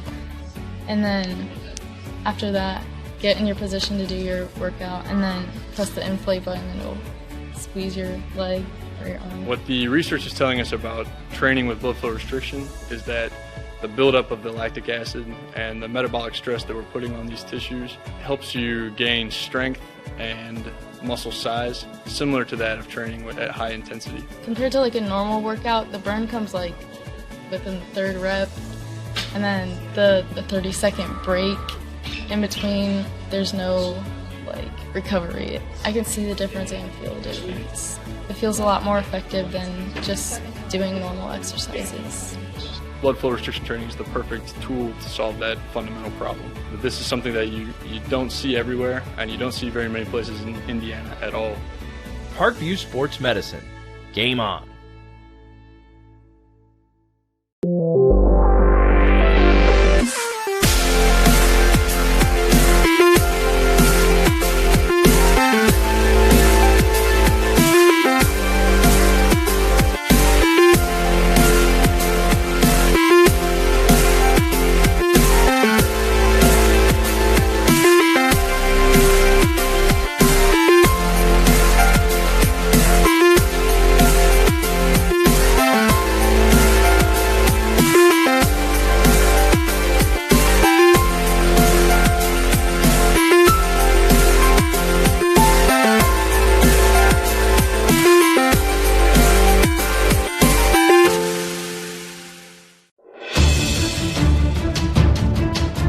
approach, steals it, tips it away to himself. He'll go to the hoop and slam it down. They attack, they get a great shot. Here he comes. And Lucas Carl. Shot hits the post. And the centering feed to Luke Gibson. Shot scores. Rush comes. Oh, almost picked off by Ethan Hoover. And the takedown. Catholic University must have a passion for truth, and we trust in both the power of faith and the power of reason. Both come from God. May God bless this university as it continues to pursue truth on the wings of faith and reason. My grandpa taught me years ago, do business with people you know and who know you. That's why I joined Fort Financial Credit Union. Their staff knows I'm busy at college. They set me up with a checking account, a debit card, and an auto loan. With the Fort's mobile app, I can check balances, transfer money, and make my car payment. My grandparents loved doing business with the Fort, and I do too. My future, my family, my Fort.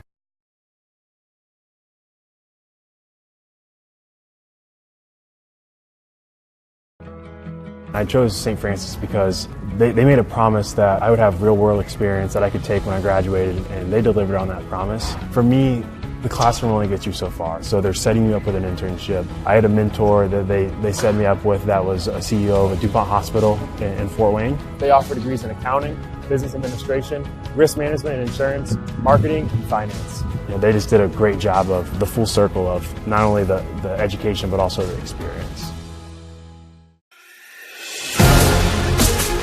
Developing athletes to be foundationally strong. Healthy and consistent training. Expert staff. Long-term athletic development. Parkview Sports Medicine Performance.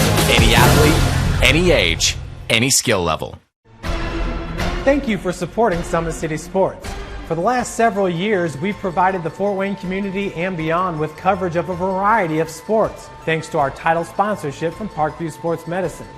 Since we began in 2015, our annual budget has covered the cost of videographers and commentators to over 300 plus games each year.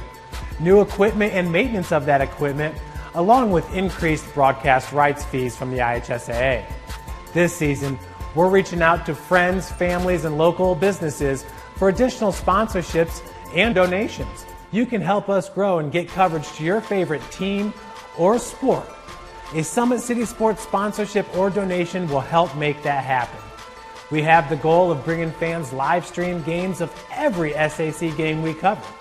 With the additional funds, we'd invest in mobile internet devices, allowing us to bring our supporters every SAC conference football and boys and girls basketball games live, as well as more coverage for sports like cross country, tennis, golf, swimming, wrestling, track and field, baseball, and softball. For more information on sponsorships or how to donate, visit SummitCitySports.com.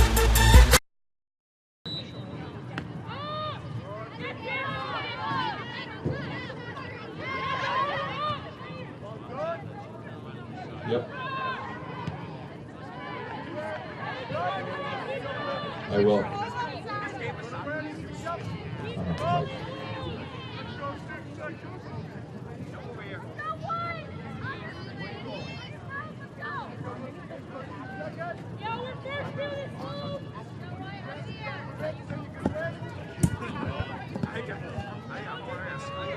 The Cougars with the ball here as we get started here in the second half. This ball's headed back the other way. Going to go right back to the goalkeeper for St. Francis, and now the Cougars will be able to move a little bit further out of their own end. Taking a look at the stats in the first half, it was the Cougars with 1, 2, 3, 4, 5, 6, 7 shots. Make that 8 shots on goal in the first half. And they got 3 in the back of the net. In the 30th minute was McAfee with a goal, Balthazar in the 25th minute, and then Geiger scores for the Cougars in the 14th minute on a penalty kick. And that's where we stand, 3-0 here as Salazar tries to go towards the middle of the field and taken away there by Lambden. Lurch had it, lost it. Cougars shown great sense of urgency in that first half. They really pushed the ball forward. A lot of it got started with Weichert. She was all over the field early for St. Francis. And also some of their defensive play by Siegel, outstanding in the first half, and that led to some goals. And basically, Geiger got a couple of them going there. She got it down the side of the field, turned in the middle. One of her shots went a little bit wide, but it deflected off the goalie, and that's how Baltazar got her goal in the first half. And then the time just before that, when they scored their goal, she got it started. The starting lineups here for this second half. For Bethel University, still in goal, number 1, shot to the Janae Willis. To the far post. On the field, number 3, Jessica Wilker. So also number 4, Olivia Lambden. Number 5, Sarah Lancaster. 6, Hannah Mahout. Baltazar. She gave it right back to her, and she kicked Audrey it from Lurch, about 11, Leanne right about the Glonsky. 20-yard line Number here on the near side of the 14, field. Kama Went over the Hardy. goalie's head, 15, landed in the Jalen back side, the far Sereno. side of the net 17, for the Cougars, and that's how they got their first Madison goal. Byers. 18, And then it has Katie been Byers. all St. Francis. And for the White University of hit the St. back of the knee Francis. and goes down for St. Francis. The Cougars, if you're just In joining us in the goal. white uniforms, Bethel in the navy. Number Royal 0, blue tonight. Melanie Zarice. On the field, number 3, Kara Morwood. Number Kick by 4, Shear. Callie Geiger.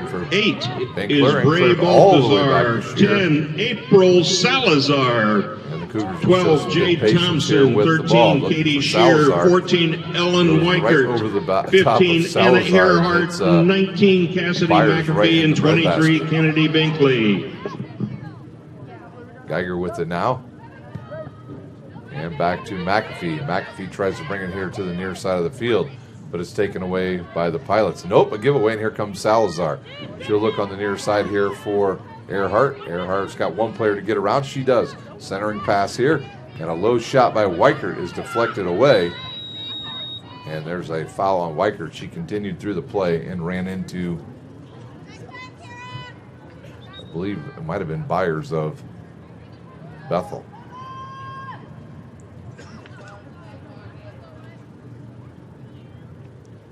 No, that's Mihut that was down again. She's had a rough night.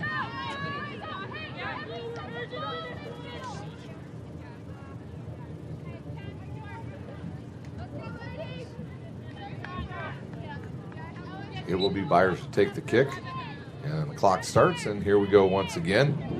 Binkley will head it back the other way for St. Francis. Salazar with it, and then she'll lose it. Salazar finally lets it settle, and they'll reverse it now to Weichert. Weichert back to the backside of the field to Thompson, who's looking here to the near side for Morwood. She'll head it the other way, but right there is number 15. Sereno ahead now looking for Lurch. Lurch around one player. She'll cross it towards the middle, deflected, and it'll be a corner now. Actually, Just to review that first half. It'll be Cougars ball. The Cougars are up 3-0, and goal number 1 was Cassidy McAfee. The second goal was Bray Baltazar, and the third, Callie Geiger. Sereno loses it. Leminski right there again. Leminski can't do much with it. They'll clear it here to the near side. Byers will let it roll and clear it back to her goalie. Goalie now will kick it towards midfield. It comes down to Weichert. She'll lose it. Binkley with it now, looking with the left foot, trying to get it ahead. And they do. It's McAfee with it. McAfee miskicks it, but can Geiger catch up to it? She just missed it and it went out of bounds. 40 minutes to play here at Darcy Stadium. This is the final match of the season for St. Francis. It is the end of the season here in the Crossroads League. Elsewhere in the Crossroads League, if you're just joining us tonight, it is Mount Vernon at Taylor. That game match is definitely over by now. It's Huntington at Spring Harbor, Grace at Marion, and Indiana Wesleyan at Goshen this evening. That game started at 7:30. So the Cougars trying to get their first win here in Crossroads League play. They are 0-7-1, 2-12-3 overall.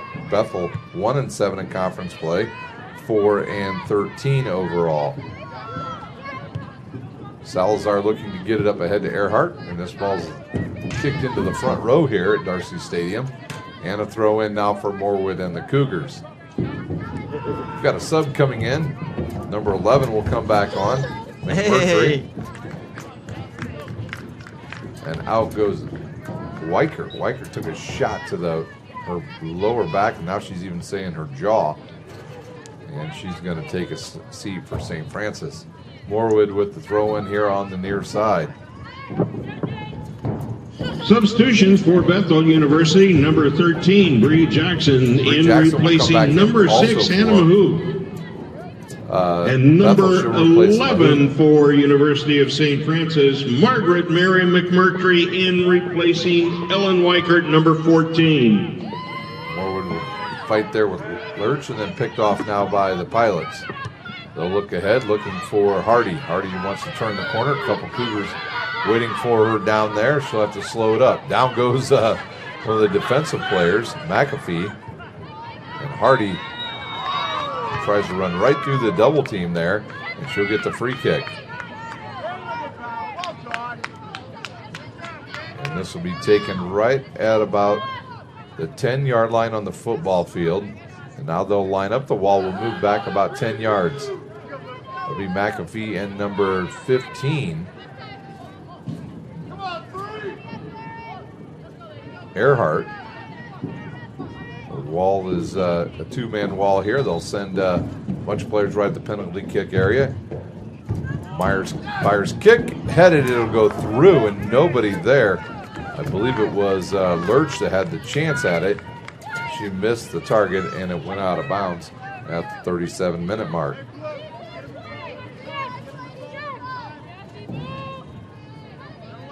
Pilots with just one shot on goal in the first half. It just seemed like in that first half the Cougars had an extra player on the field at all times. There's a push in the back on number 3 of Wilker. Wilker getting the start here in the second half for the Pilots. Shear up, she'll take the kick.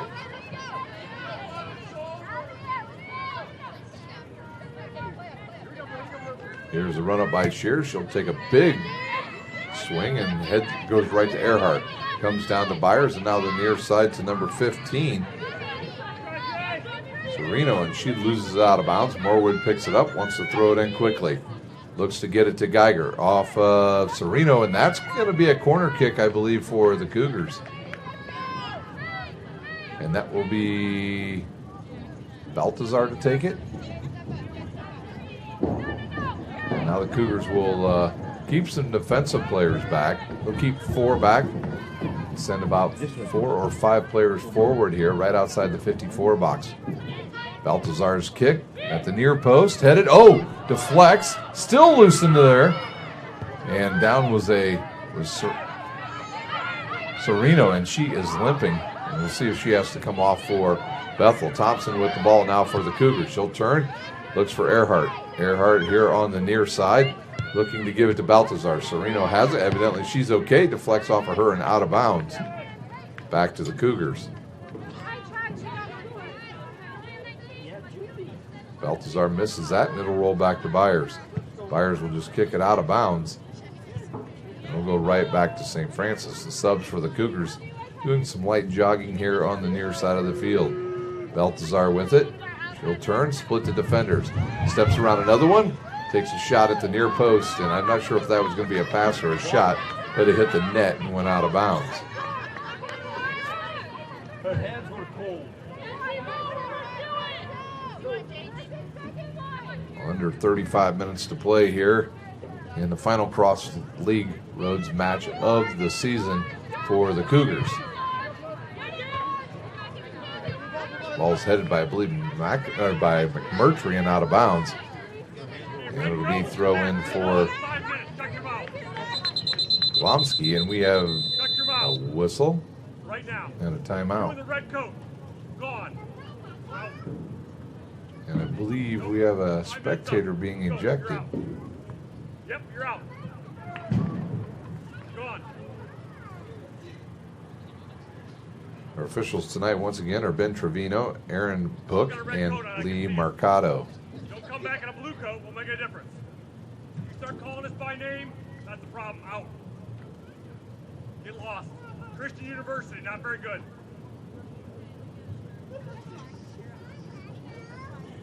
I believe that could have been a Bethel fan that was ejected.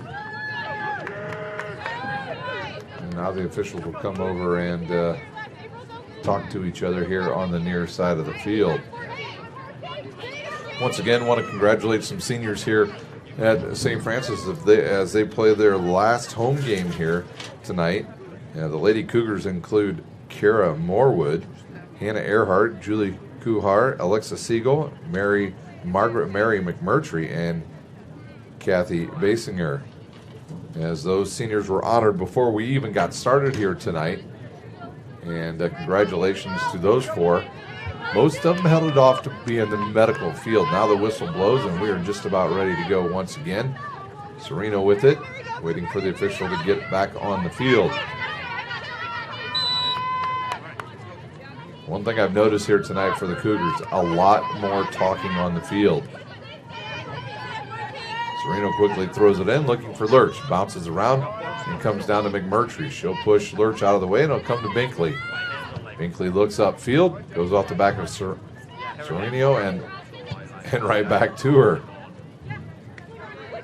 Good job by Baltazar. She picks up that ball now to Salazar. Nice pass ahead to Callie Geiger. Can she find a shot? She will. And I believe that ball went in. Callie Geiger with her second goal. Let's take a look at that once again on the Traction AP replay. And we'll see here. I'm going to put my glasses on to see this on the screen here. And let's see if it deflects off the goalie. Nope. Hit the top of the bar and went in. So a great shot by Geiger. She picks up her second goal and her fifth of the season.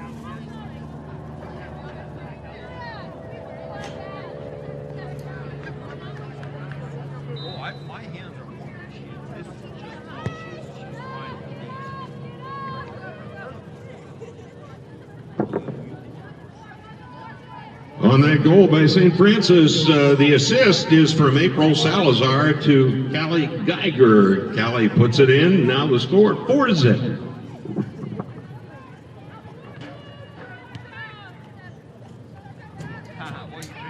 Now a chance for the Pilots is our side. It'll roll out of bounds, and nope. And I think we're going to have a corner coming.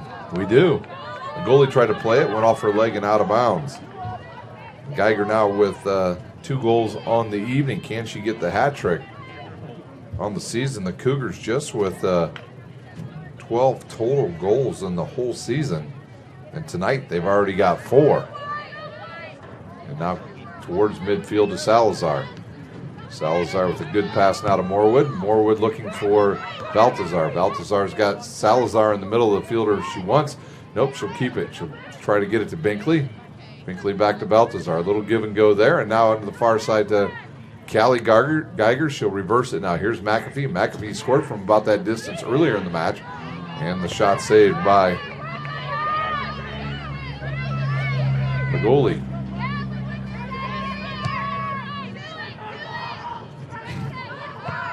This ball comes here to the near side. Number 11 had it. Now she'll give it up to Hardy. Hardy in the middle of the field. Looks to the far side. To Lambden. Lambden Jackson. And headed away.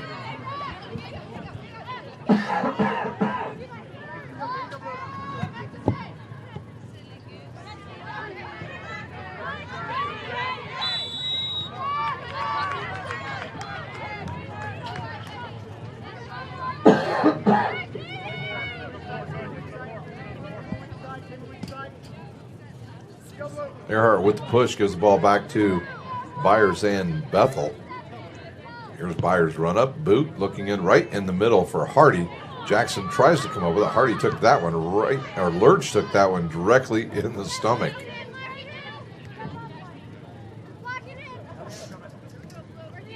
Quick throw in, picked off by Morwood. Morwood around a couple players into Baltazar. Baltazar can't catch up to that. Jackson does. Jackson out of the near side. Glomsky with it now. She'll turn. Taken down by Earhart. Some good defense. Nice tackle there and sent out of bounds. And I'm not sure whether that's a corner or a throw in.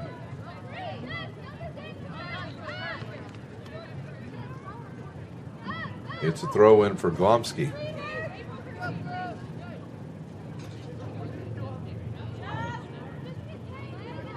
Mercury playing some good D there. Now to Lurch. Lurch has got that picked off there by Shear, and out ahead now to Salazar. Ooh, wow, they had a good chance there. Geiger was wide open. And it deflected off the defensive player. Geiger with a nice step around there, and nice pass up the far side looking for McAfee. McAfee can't catch up to that, but Bethel doesn't. McAfee down on the turf on the far side of the field. Hardy with it now. We play on here. Under 30 minutes to play. Deflected by Thompson out of bounds, and I think we're going to have a stoppage here for the injured player. And while we've got a stoppage, let's take a quick timeout. You're watching Cougars Soccer live from Darcy Stadium. Catholic University must have a passion for truth, and we trust in both the power of faith and the power of reason. Both come from God. May God bless this university as it continues to pursue truth on the wings of faith and reason.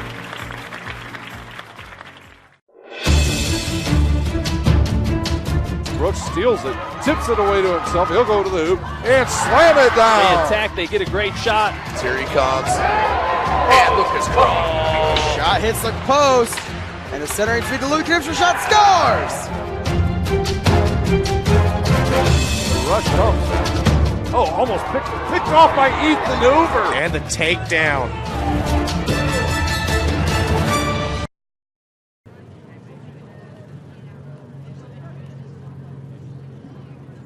Restriction training is a new treatment technique we're using at Parkview Sports Medicine that helps us stay on the cutting edge. This type of training is not only new to Parkview Sports Medicine, but in physical therapy as a whole. And it's really gaining popularity because it solves one of the fundamental problems that we see in therapy.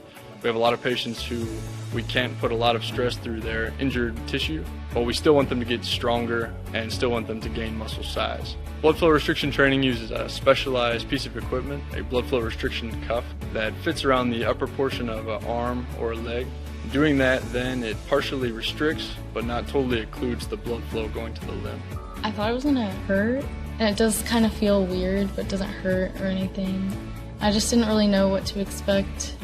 Well, you put it on and then you have to lay down and let it calibrate, and it like gets tighter and tighter and tighter.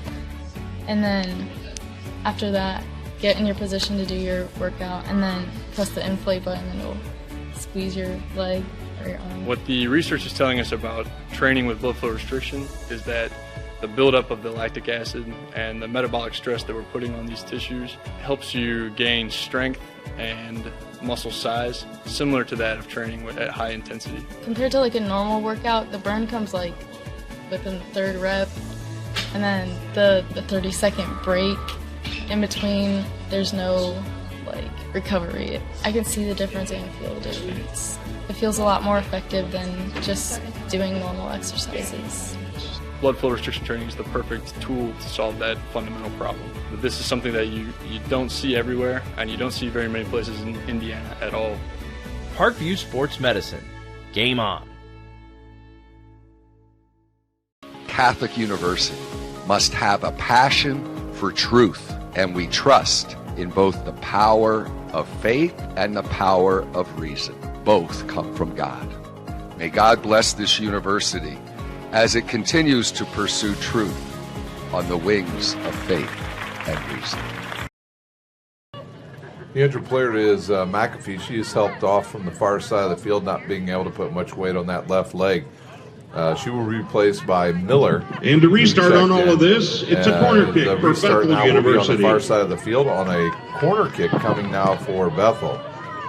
Golomsky also checked out for Bethel. This ball's in the middle of the field and goes to Sereno. She'll send it towards the middle, and nice play by the goalie. Sell checked back in for the Pilots during that break, and we are back underway here at Darcy Stadium. Good kick out towards midfield. Bounces by a couple different players, and Salazar heads it, and it'll come all the way to Earhart. Earhart's taken down, a whistle. Earhart not afraid to mix it up. We've seen her at times really mix it up with some other players.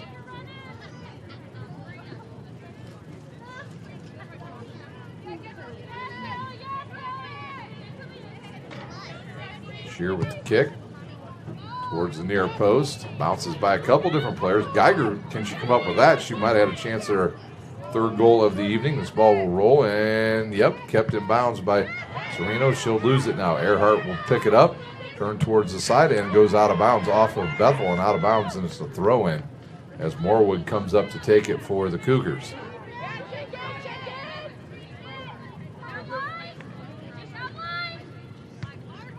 Right back to Morwood. Now she'll cross it through there. Looking for Geiger right over her head, and going to the far side of the field, I believe, is Binkley to try to catch up with it. That might be is that a goal or a corner on that far side? They'll say a goal kick for the Pilots. We'll have a sub coming in. Number 6 will check in for the Lady Cougars. Number 6 is Marina Hughes, and she'll replace McMurtry. This half, the Cougars have had 3 shots on goal, one finding the back of the net. That was Callie Geiger in the 34th minute. For Bethel, they've had a total of 3 shots now in this entire match. 1 in the first half in the 33 minute, and 2 in the second half in the 37th minute and the 33rd minute. So Bethel trying to get more people up the field and take some shots. They've had a few corners here in the second half as Hardy has it. Now she'll roll it up that right side, and couple of substitutions there for Bethel University. Number 16, Haley Sedyak is in, replacing number 4, Olivia Lambden. Lambden out, Sedyak in for St. Francis. Marina Hughes, number 6, a junior from Columbus, Indiana, in to replace Margaret Mary McMurtry. Hardy with it now, looking in the middle. It'll roll through a couple different players. Jackson takes a swing. It'll take a funky bounce and go right to the goalie.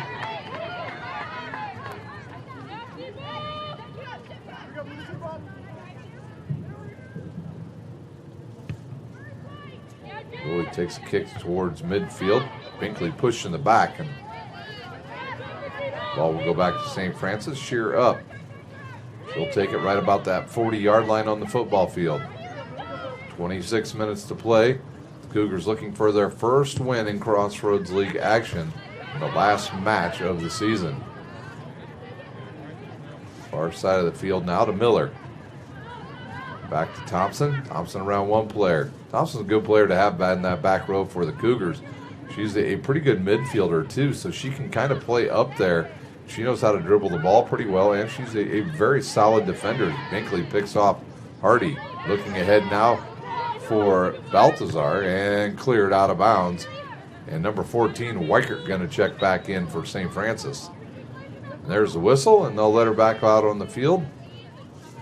And she's going to replace, is it number 11? No, that is Binkley. And throwing coming now for Morwood. Morwood, a senior. Substitution for the University of St. Francis. Number 14, Ellen Weichert, now in, replacing number 23, Kennedy Binkley. Another throw in quickly now to Salazar. She'll cross it towards the far side of the field. It'll take a bounce to Hughes on the far side. Hughes looking for Geiger, and they'll reverse it back to Weichert. Weichert back to Geiger. And a good tackle. And down goes a Bethel player. And it's a foul on Geiger, and the ball back to Bethel with 25 minutes to play.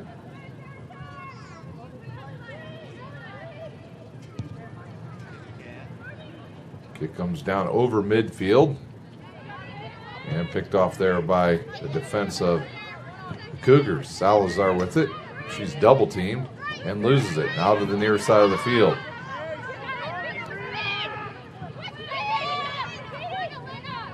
So with it there, now she's double teamed. She'll let it roll and it'll go out of bounds. She was hoping a Cougar would touch it. Name I haven't said much here in the second half is Siegel.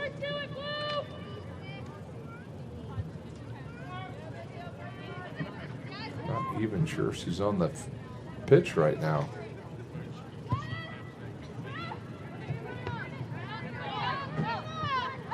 This ball bounces, and it'll come to Baltazar. Baltazar kicks it into some open green space over there, but the goalie there for the Pilots, and it'll roll to midfield off a couple players, and the ball will go quickly inbounded by Bethel. Weichert over there, she's trying to come up with that ball. She cannot, it goes to Bethel. Nice pass here to the near sideline. Sell trying to get around Hughes, I believe that was. Yep, that was Hughes on the good defense.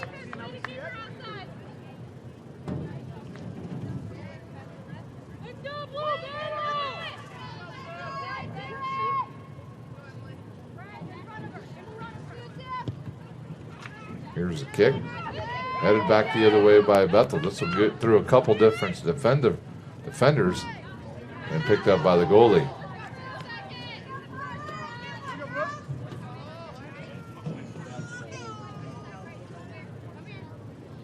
And a big boot by the goalie over midfield, and it comes down to Salazar.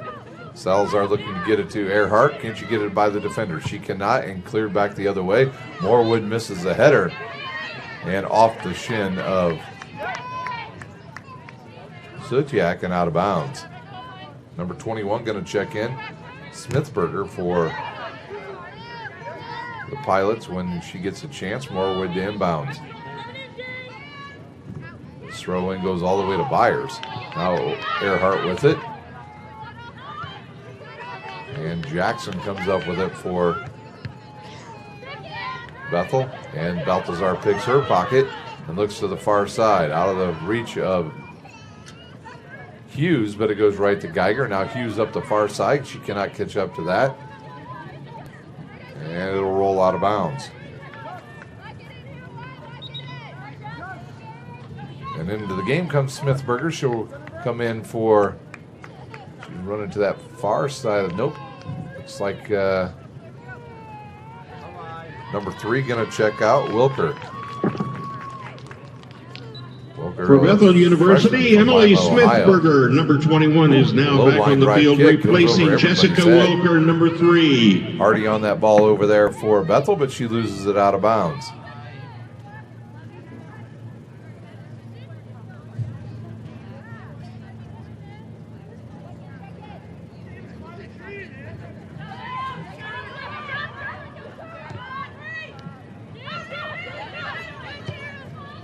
Good pass ahead, but right there Sereno picks it off, and here comes the Pilots. They've got some numbers forward. Looking to go to the other side of the field. They do now.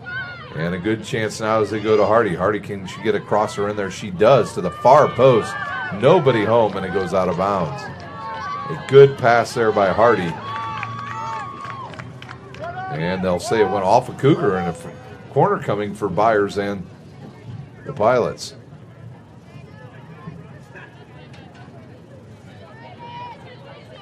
They'll line up 4 players right above that 54 box.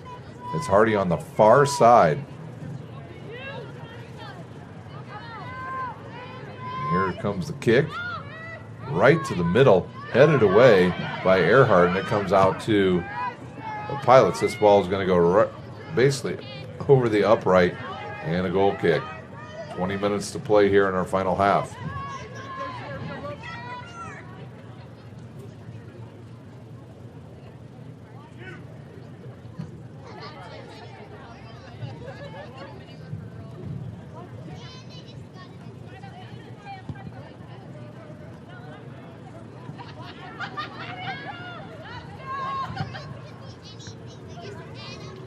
Far side now, I think that was Hughes that had it, lost it, and it goes back to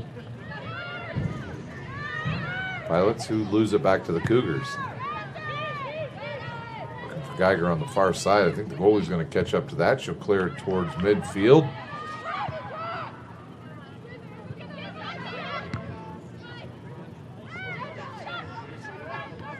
And the ball now back to Shear of St. Francis. She'll boot it the other way. Looking to find, I believe that was Hughes on that far side. Could not find her. Geiger with it. Geiger with a pass up that far side, but taken away by the Pilots. Weichert with it now, looking to center it. She'll give it to Hughes, who goes to Geiger. I believe that's Baltazar now playing on the far side on that left side. Good step around there. Looking for Geiger. They'll try to give and go action there, but Jackson kicks it out of bounds.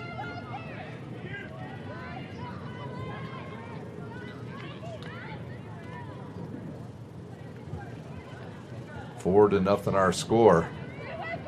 It's been all Cougars here tonight.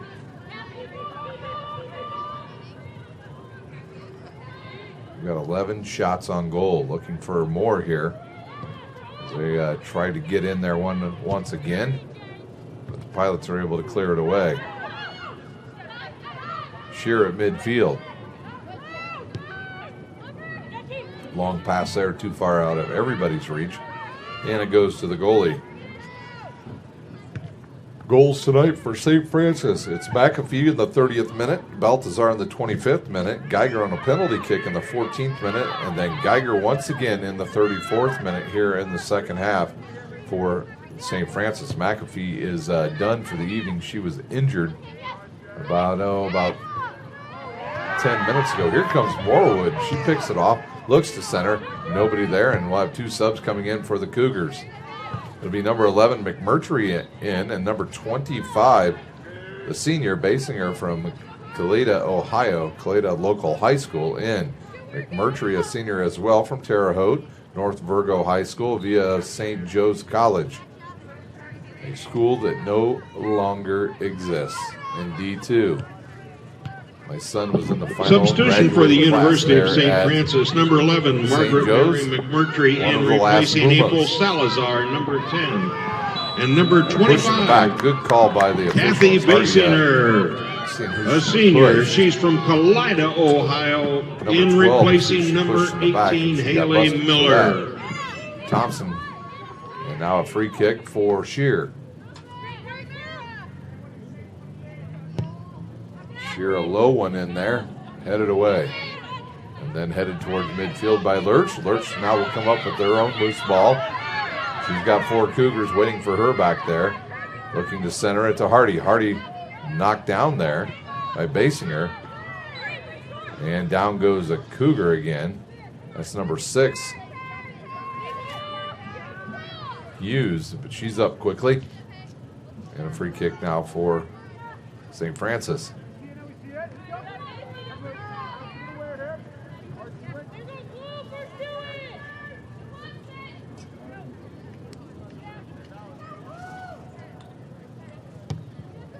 Kick comes down, bounces off a couple different players, almost a handball, and I thought they did call it, but now they call Earhart with a penalty, and a quick chance for Byers to strike quickly while everybody's moving around, and Hardy, oh, there goes again with them funny bounces here on the turf. Out towards midfield, and it's Geiger now with it. Geiger with a nice pass ahead. Looking for Baltazar. Those two have played really well together tonight. Baltazar around one player, wants to shoot, and then taken away. Some good D as Weichert then pokes it away. Number 28 going to check in for St. Francis. Julie Kuhar, a senior from South Bend, Indiana, went to South Bend St. Joe's, and here she comes. And I think she's going to replace Geiger. Or am I incorrect? I am incorrect.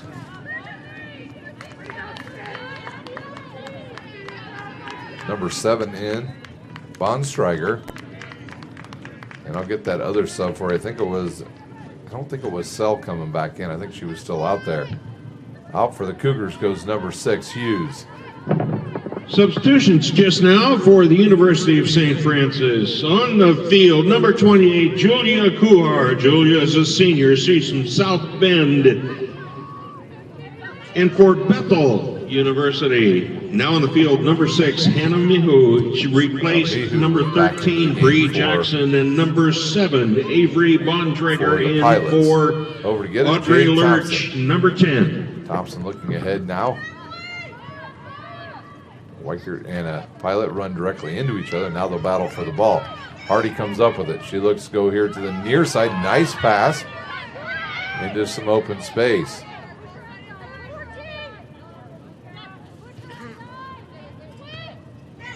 Sutiak had it, and now there'll be a loose ball in the box once again, cleared away.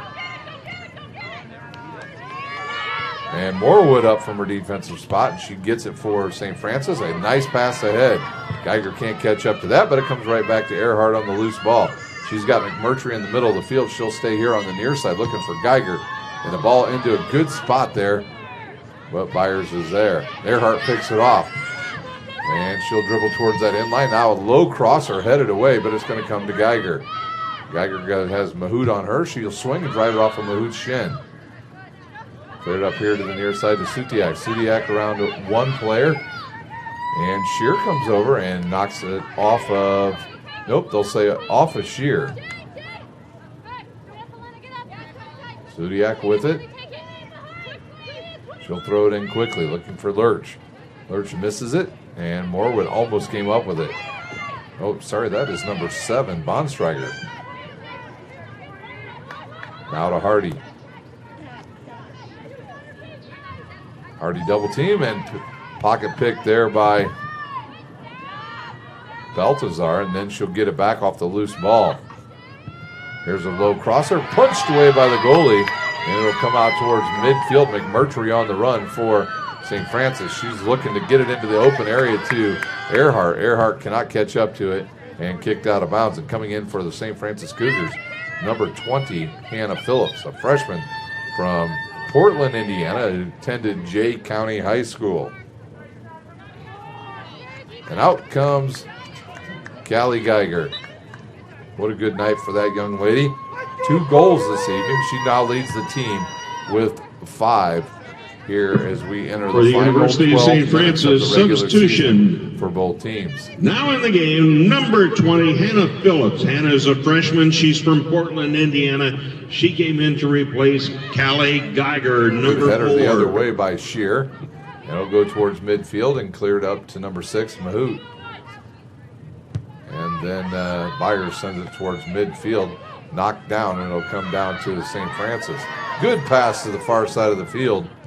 A good look in the middle there and picked off. Baltazar was the intended target and taken away, and Thompson with it for St. Francis. She'll quickly send it back the other way, and Hardy heads it. Weichert on the run once again.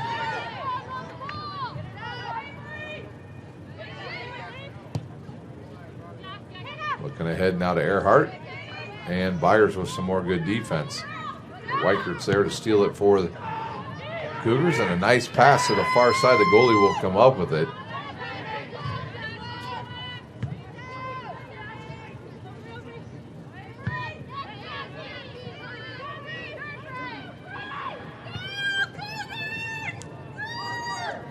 I think that was an intended pass looking for Earhart. Just couldn't get much on it. And it bounced right to the goalie. Weichert will let it bounce. And we'll see if she sends it back to the far side of the field. She will. Now into the middle to Thompson, and she'll quickly go to the far side. I think that was basing her loss at number. Oh, we got a whole bunch of subs coming in. 16 in for the Cougars. Smith, 11 for Blomsky back in. Number 4, Lambden, and number 3, Wilker, all back on for the Pilot. So a line change there for the midfielders of Bethel. And even 10 minutes to play here in our final half.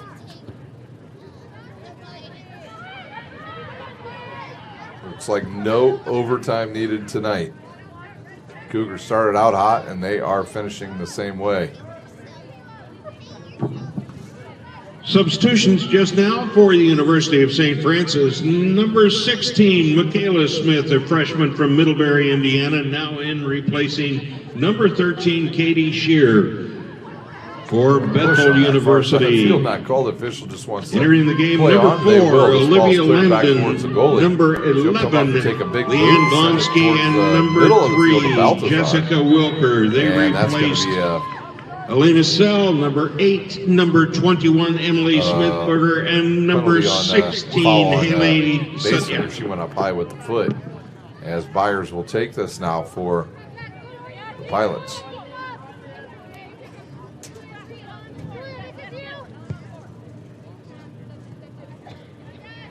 And I'm not even sure the official was ready to go. He was looking the other way when the ball got kicked, but he didn't blow the whistle again, so I guess we're going to keep playing. Off of Morwood and out of bounds. Throw in Bethel.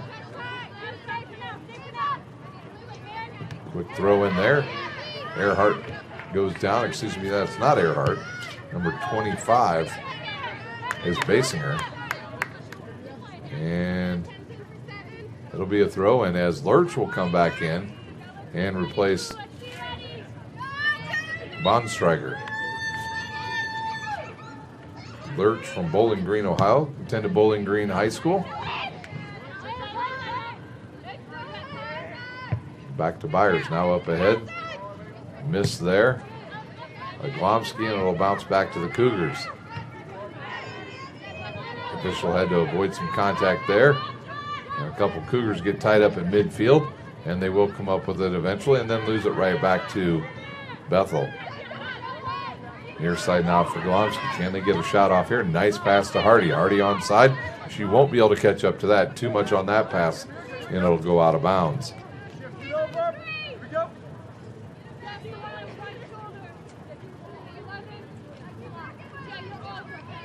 Looking at this Cougars lineup as they get towards the end of the season here.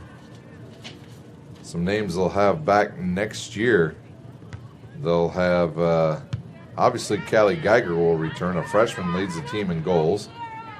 Marina Hughes, just a junior. Balthazar, just a junior. Salazar, just a freshman.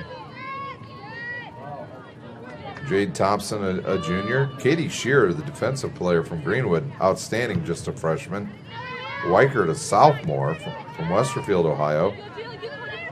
They'll have McAfee back. She's just a sophomore. Binkley, just a junior.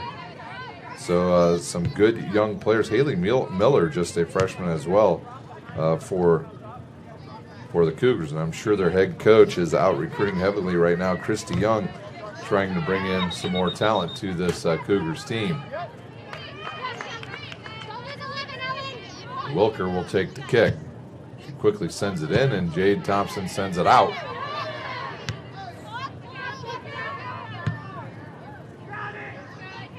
Looking here at Basinger, she was limping a little bit as she was moving around over there. And a quick throw in. Hardy trying to come up with this. She's double teamed and she'll give it up to Glomsky. Glomsky has it knocked out of bounds. We've got 6 minutes to go here at Darcy Stadium.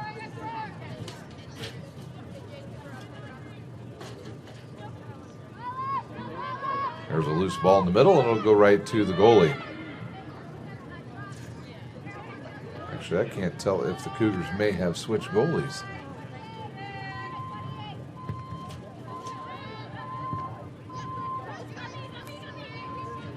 Can't tell if that's Sarah Lewis or not. Still looks like 0.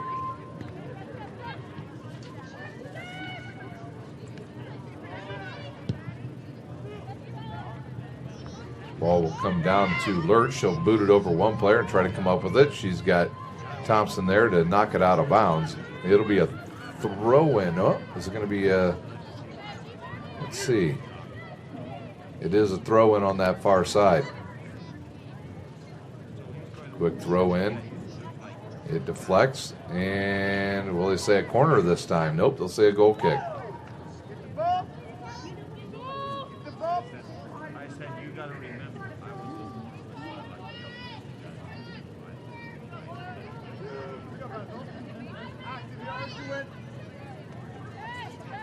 to be a happy ending tonight for the seniors for St. Francis, their final home game here at Darcy Stadium, as they're going to pick up a good win here tonight over Bethel, and that'll get them on the board in the conference as well.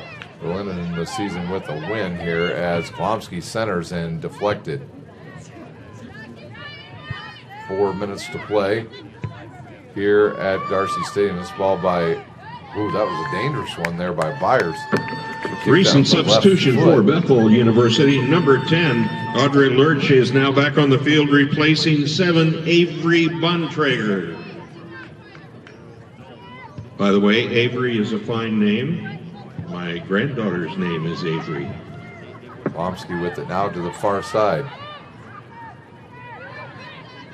Fancy dribbling over there by Lambden, and taken away and off of her foot and out of bounds, and a quick throw in for the Cougars.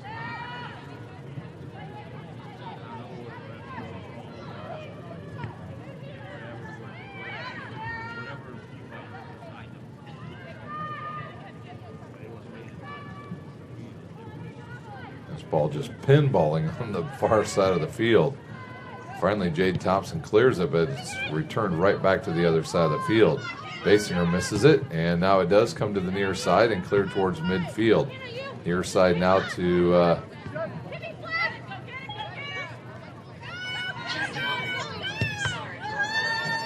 cleared away, and I believe that is number 15 who just had it for the Cougars. Earhart, she's moved a little bit further back on defense now. Morewood had it, lost it out of bounds. Under 3 minutes to play. Quick throwing coming. Hardy throws it in quickly, looking ahead for Lurch, and knocked out of bounds. Hardy over quick to try to get it for Bethel.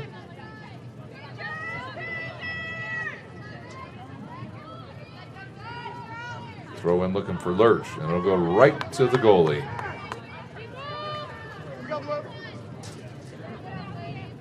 The play clock on your screen says 120 something on it, but we've got 2:16. So when it ends, the game will not officially be over, as this kick will head towards midfield. Completely missed by a couple different players. It settles and comes to Morewood. Morewood looking for Earhart. She'll turn, and Sereno down once again. And a throw in for St. Francis. Morewood up with it now at about the 20-yard line. She'll throw it in, looking for Baltazar. And cleared the other way by Basinger, and it'll sail out of bounds. Quick throw in, looking for Hardy. Bounces completely over her head, and Thompson sends it ahead, looking for Earhart, who will send it down the near sideline and out of bounds. And we've got 1:20 to play here at Darcy Stadium. Lurch is knocked away on that ball by Morewood. Morewood has done a great job on defense tonight. Taking one final look here at some of the stats here as we get to the 1 minute mark. 1 minute. Cougars with 11 shots on goal tonight. And there's a collision by a couple different players, and down goes Hardy and number 15 for the Cougars. That's Earhart, and why not? She has bumped around all night. It'll be Weichert to take it. Once again, 11 shots for St. Francis. Their goals came in the 30th minute in the first half. It was McAfee who scored. Then in the 25th minute in the first half, Baltazar with the goal, giving the Cougars a 2-0 lead. And then in the 14th minute, on a penalty kick, Callie Geiger scores. And at halftime, we were at 3-0. The Lady Cougars. Then in the second half, Geiger got it started in the 34th minute with scoring. She had her second goal as she took one right off the top of the crossbar, and it bounced in. And that's how we got to 10, 4-0. 8, on the night of the 7, 11 shots for the 6, Cougars. And just 5, 3, 4, 2, Bethel. 1. So that will do it. The Cougars on the board with the win on senior night. They get a big one tonight, and Bethel on the season will go to 1-8 in conference play. And our final 4-0. Congratulations to the Lady Cougars from here at St. Francis. 3-12-3 overall. So congratulations to the seniors at St. Francis as they will wrap up their season in fine fashion with a win at home. The final. And this was the St. Francis final match of the season. Oh, they just announced the final match of the season, so the Cougars go out on a winning note. Your final here at Darcy Stadium at St. Francis 4, Bethel 0. For the M&M girls, I'm Ryan Dellinger, and you've been watching Cougars Soccer live from Darcy Stadium. Everything that I do can have an impact on somebody else. You can dream any dream and you can chase any dream, and you can have a chance to succeed at that dream. We're here just a speck of time. Given the opportunities to be selfless. That's what God does with us. Not forgetting how you got here and who helped you along the way. What are you doing for others? Those to whom much has been given, much is expected. Parkview Sports Medicine is an integrated sports medicine team. We're treating injuries when and where they happen and working to prevent them before they do. We believe the best care is coordinated care, helping ensure you get the individualized services you need every step of the way, offering innovative treatment techniques to get you or the athlete you love back in play. Reaching higher, pushing further. Parkview Sports Medicine. Game on. The Chapel Project is the most important building that has ever been built or ever will be built on this campus. It's in the heart of the campus, it's on Mirror Lake, and the chapel and the Bass Mansion will be able to communicate with each other architecturally.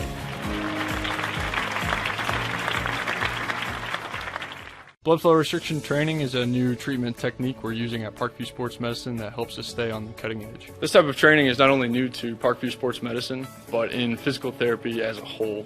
And it's really gaining popularity because it solves one of the fundamental problems that we see in therapy. We have a lot of patients who we can't put a lot of stress through their injured tissue, but we still want them to get stronger and still want them to gain muscle size. Blood flow restriction training uses a specialized piece of equipment, a blood flow restriction cuff that fits around the upper portion of an arm or a leg. Doing that, then it partially restricts, but not totally occludes the blood flow going to the limb. I thought it was gonna hurt, and it does kind of feel weird, but doesn't hurt or anything. I just didn't really know what to expect. Well, you put it on and then you have to lay down and let it calibrate. And it like gets tighter and tighter and tighter. And then after that, get in your position to do your workout and then press the inflate button and it'll squeeze your leg or your arm. What the research is telling us about training with blood flow restriction is that the buildup of the lactic acid and the metabolic stress that we're putting on these tissues helps you gain strength and muscle size, similar to that of training at high intensity. Compared to like a normal workout, the burn comes like within the third rep, and then the 30-second break in between, there's no like recovery. I can see the difference and feel the difference. It feels a lot more effective than just doing normal exercises. Blood flow restriction training is the perfect tool to solve that fundamental problem. But this is something that you don't see everywhere, and you don't see very many places in Indiana at all. Parkview Sports Medicine. Game on.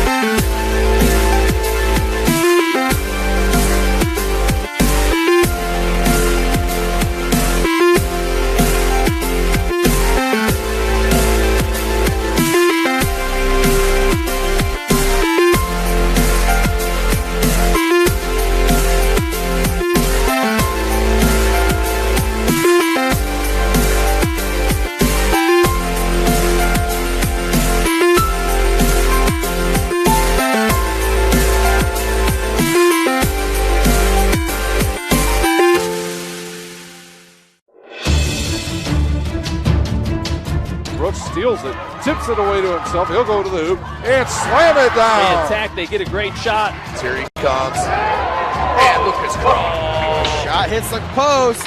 And the centering feed to Luke Knipscher. Shot scores. The rush comes. Oh, almost picked off by Ethan Hoover. And the takedown. Catholic University must have a passion for truth, and we trust in both the power of faith and the power of reason. Both come from God. May God bless this university as it continues to pursue truth on the wings of faith and reason. My grandpa taught me years ago, do business with people you know and who know you. That's why I joined Fort Financial Credit Union. Their staff knows I'm busy at college. They set me up with a checking account, a debit card, and an auto loan. With the Fort's mobile app, I can check balances, transfer money, and make my car payment. My grandparents loved doing business with the Fort, and I do too. My future, my family, my Fort.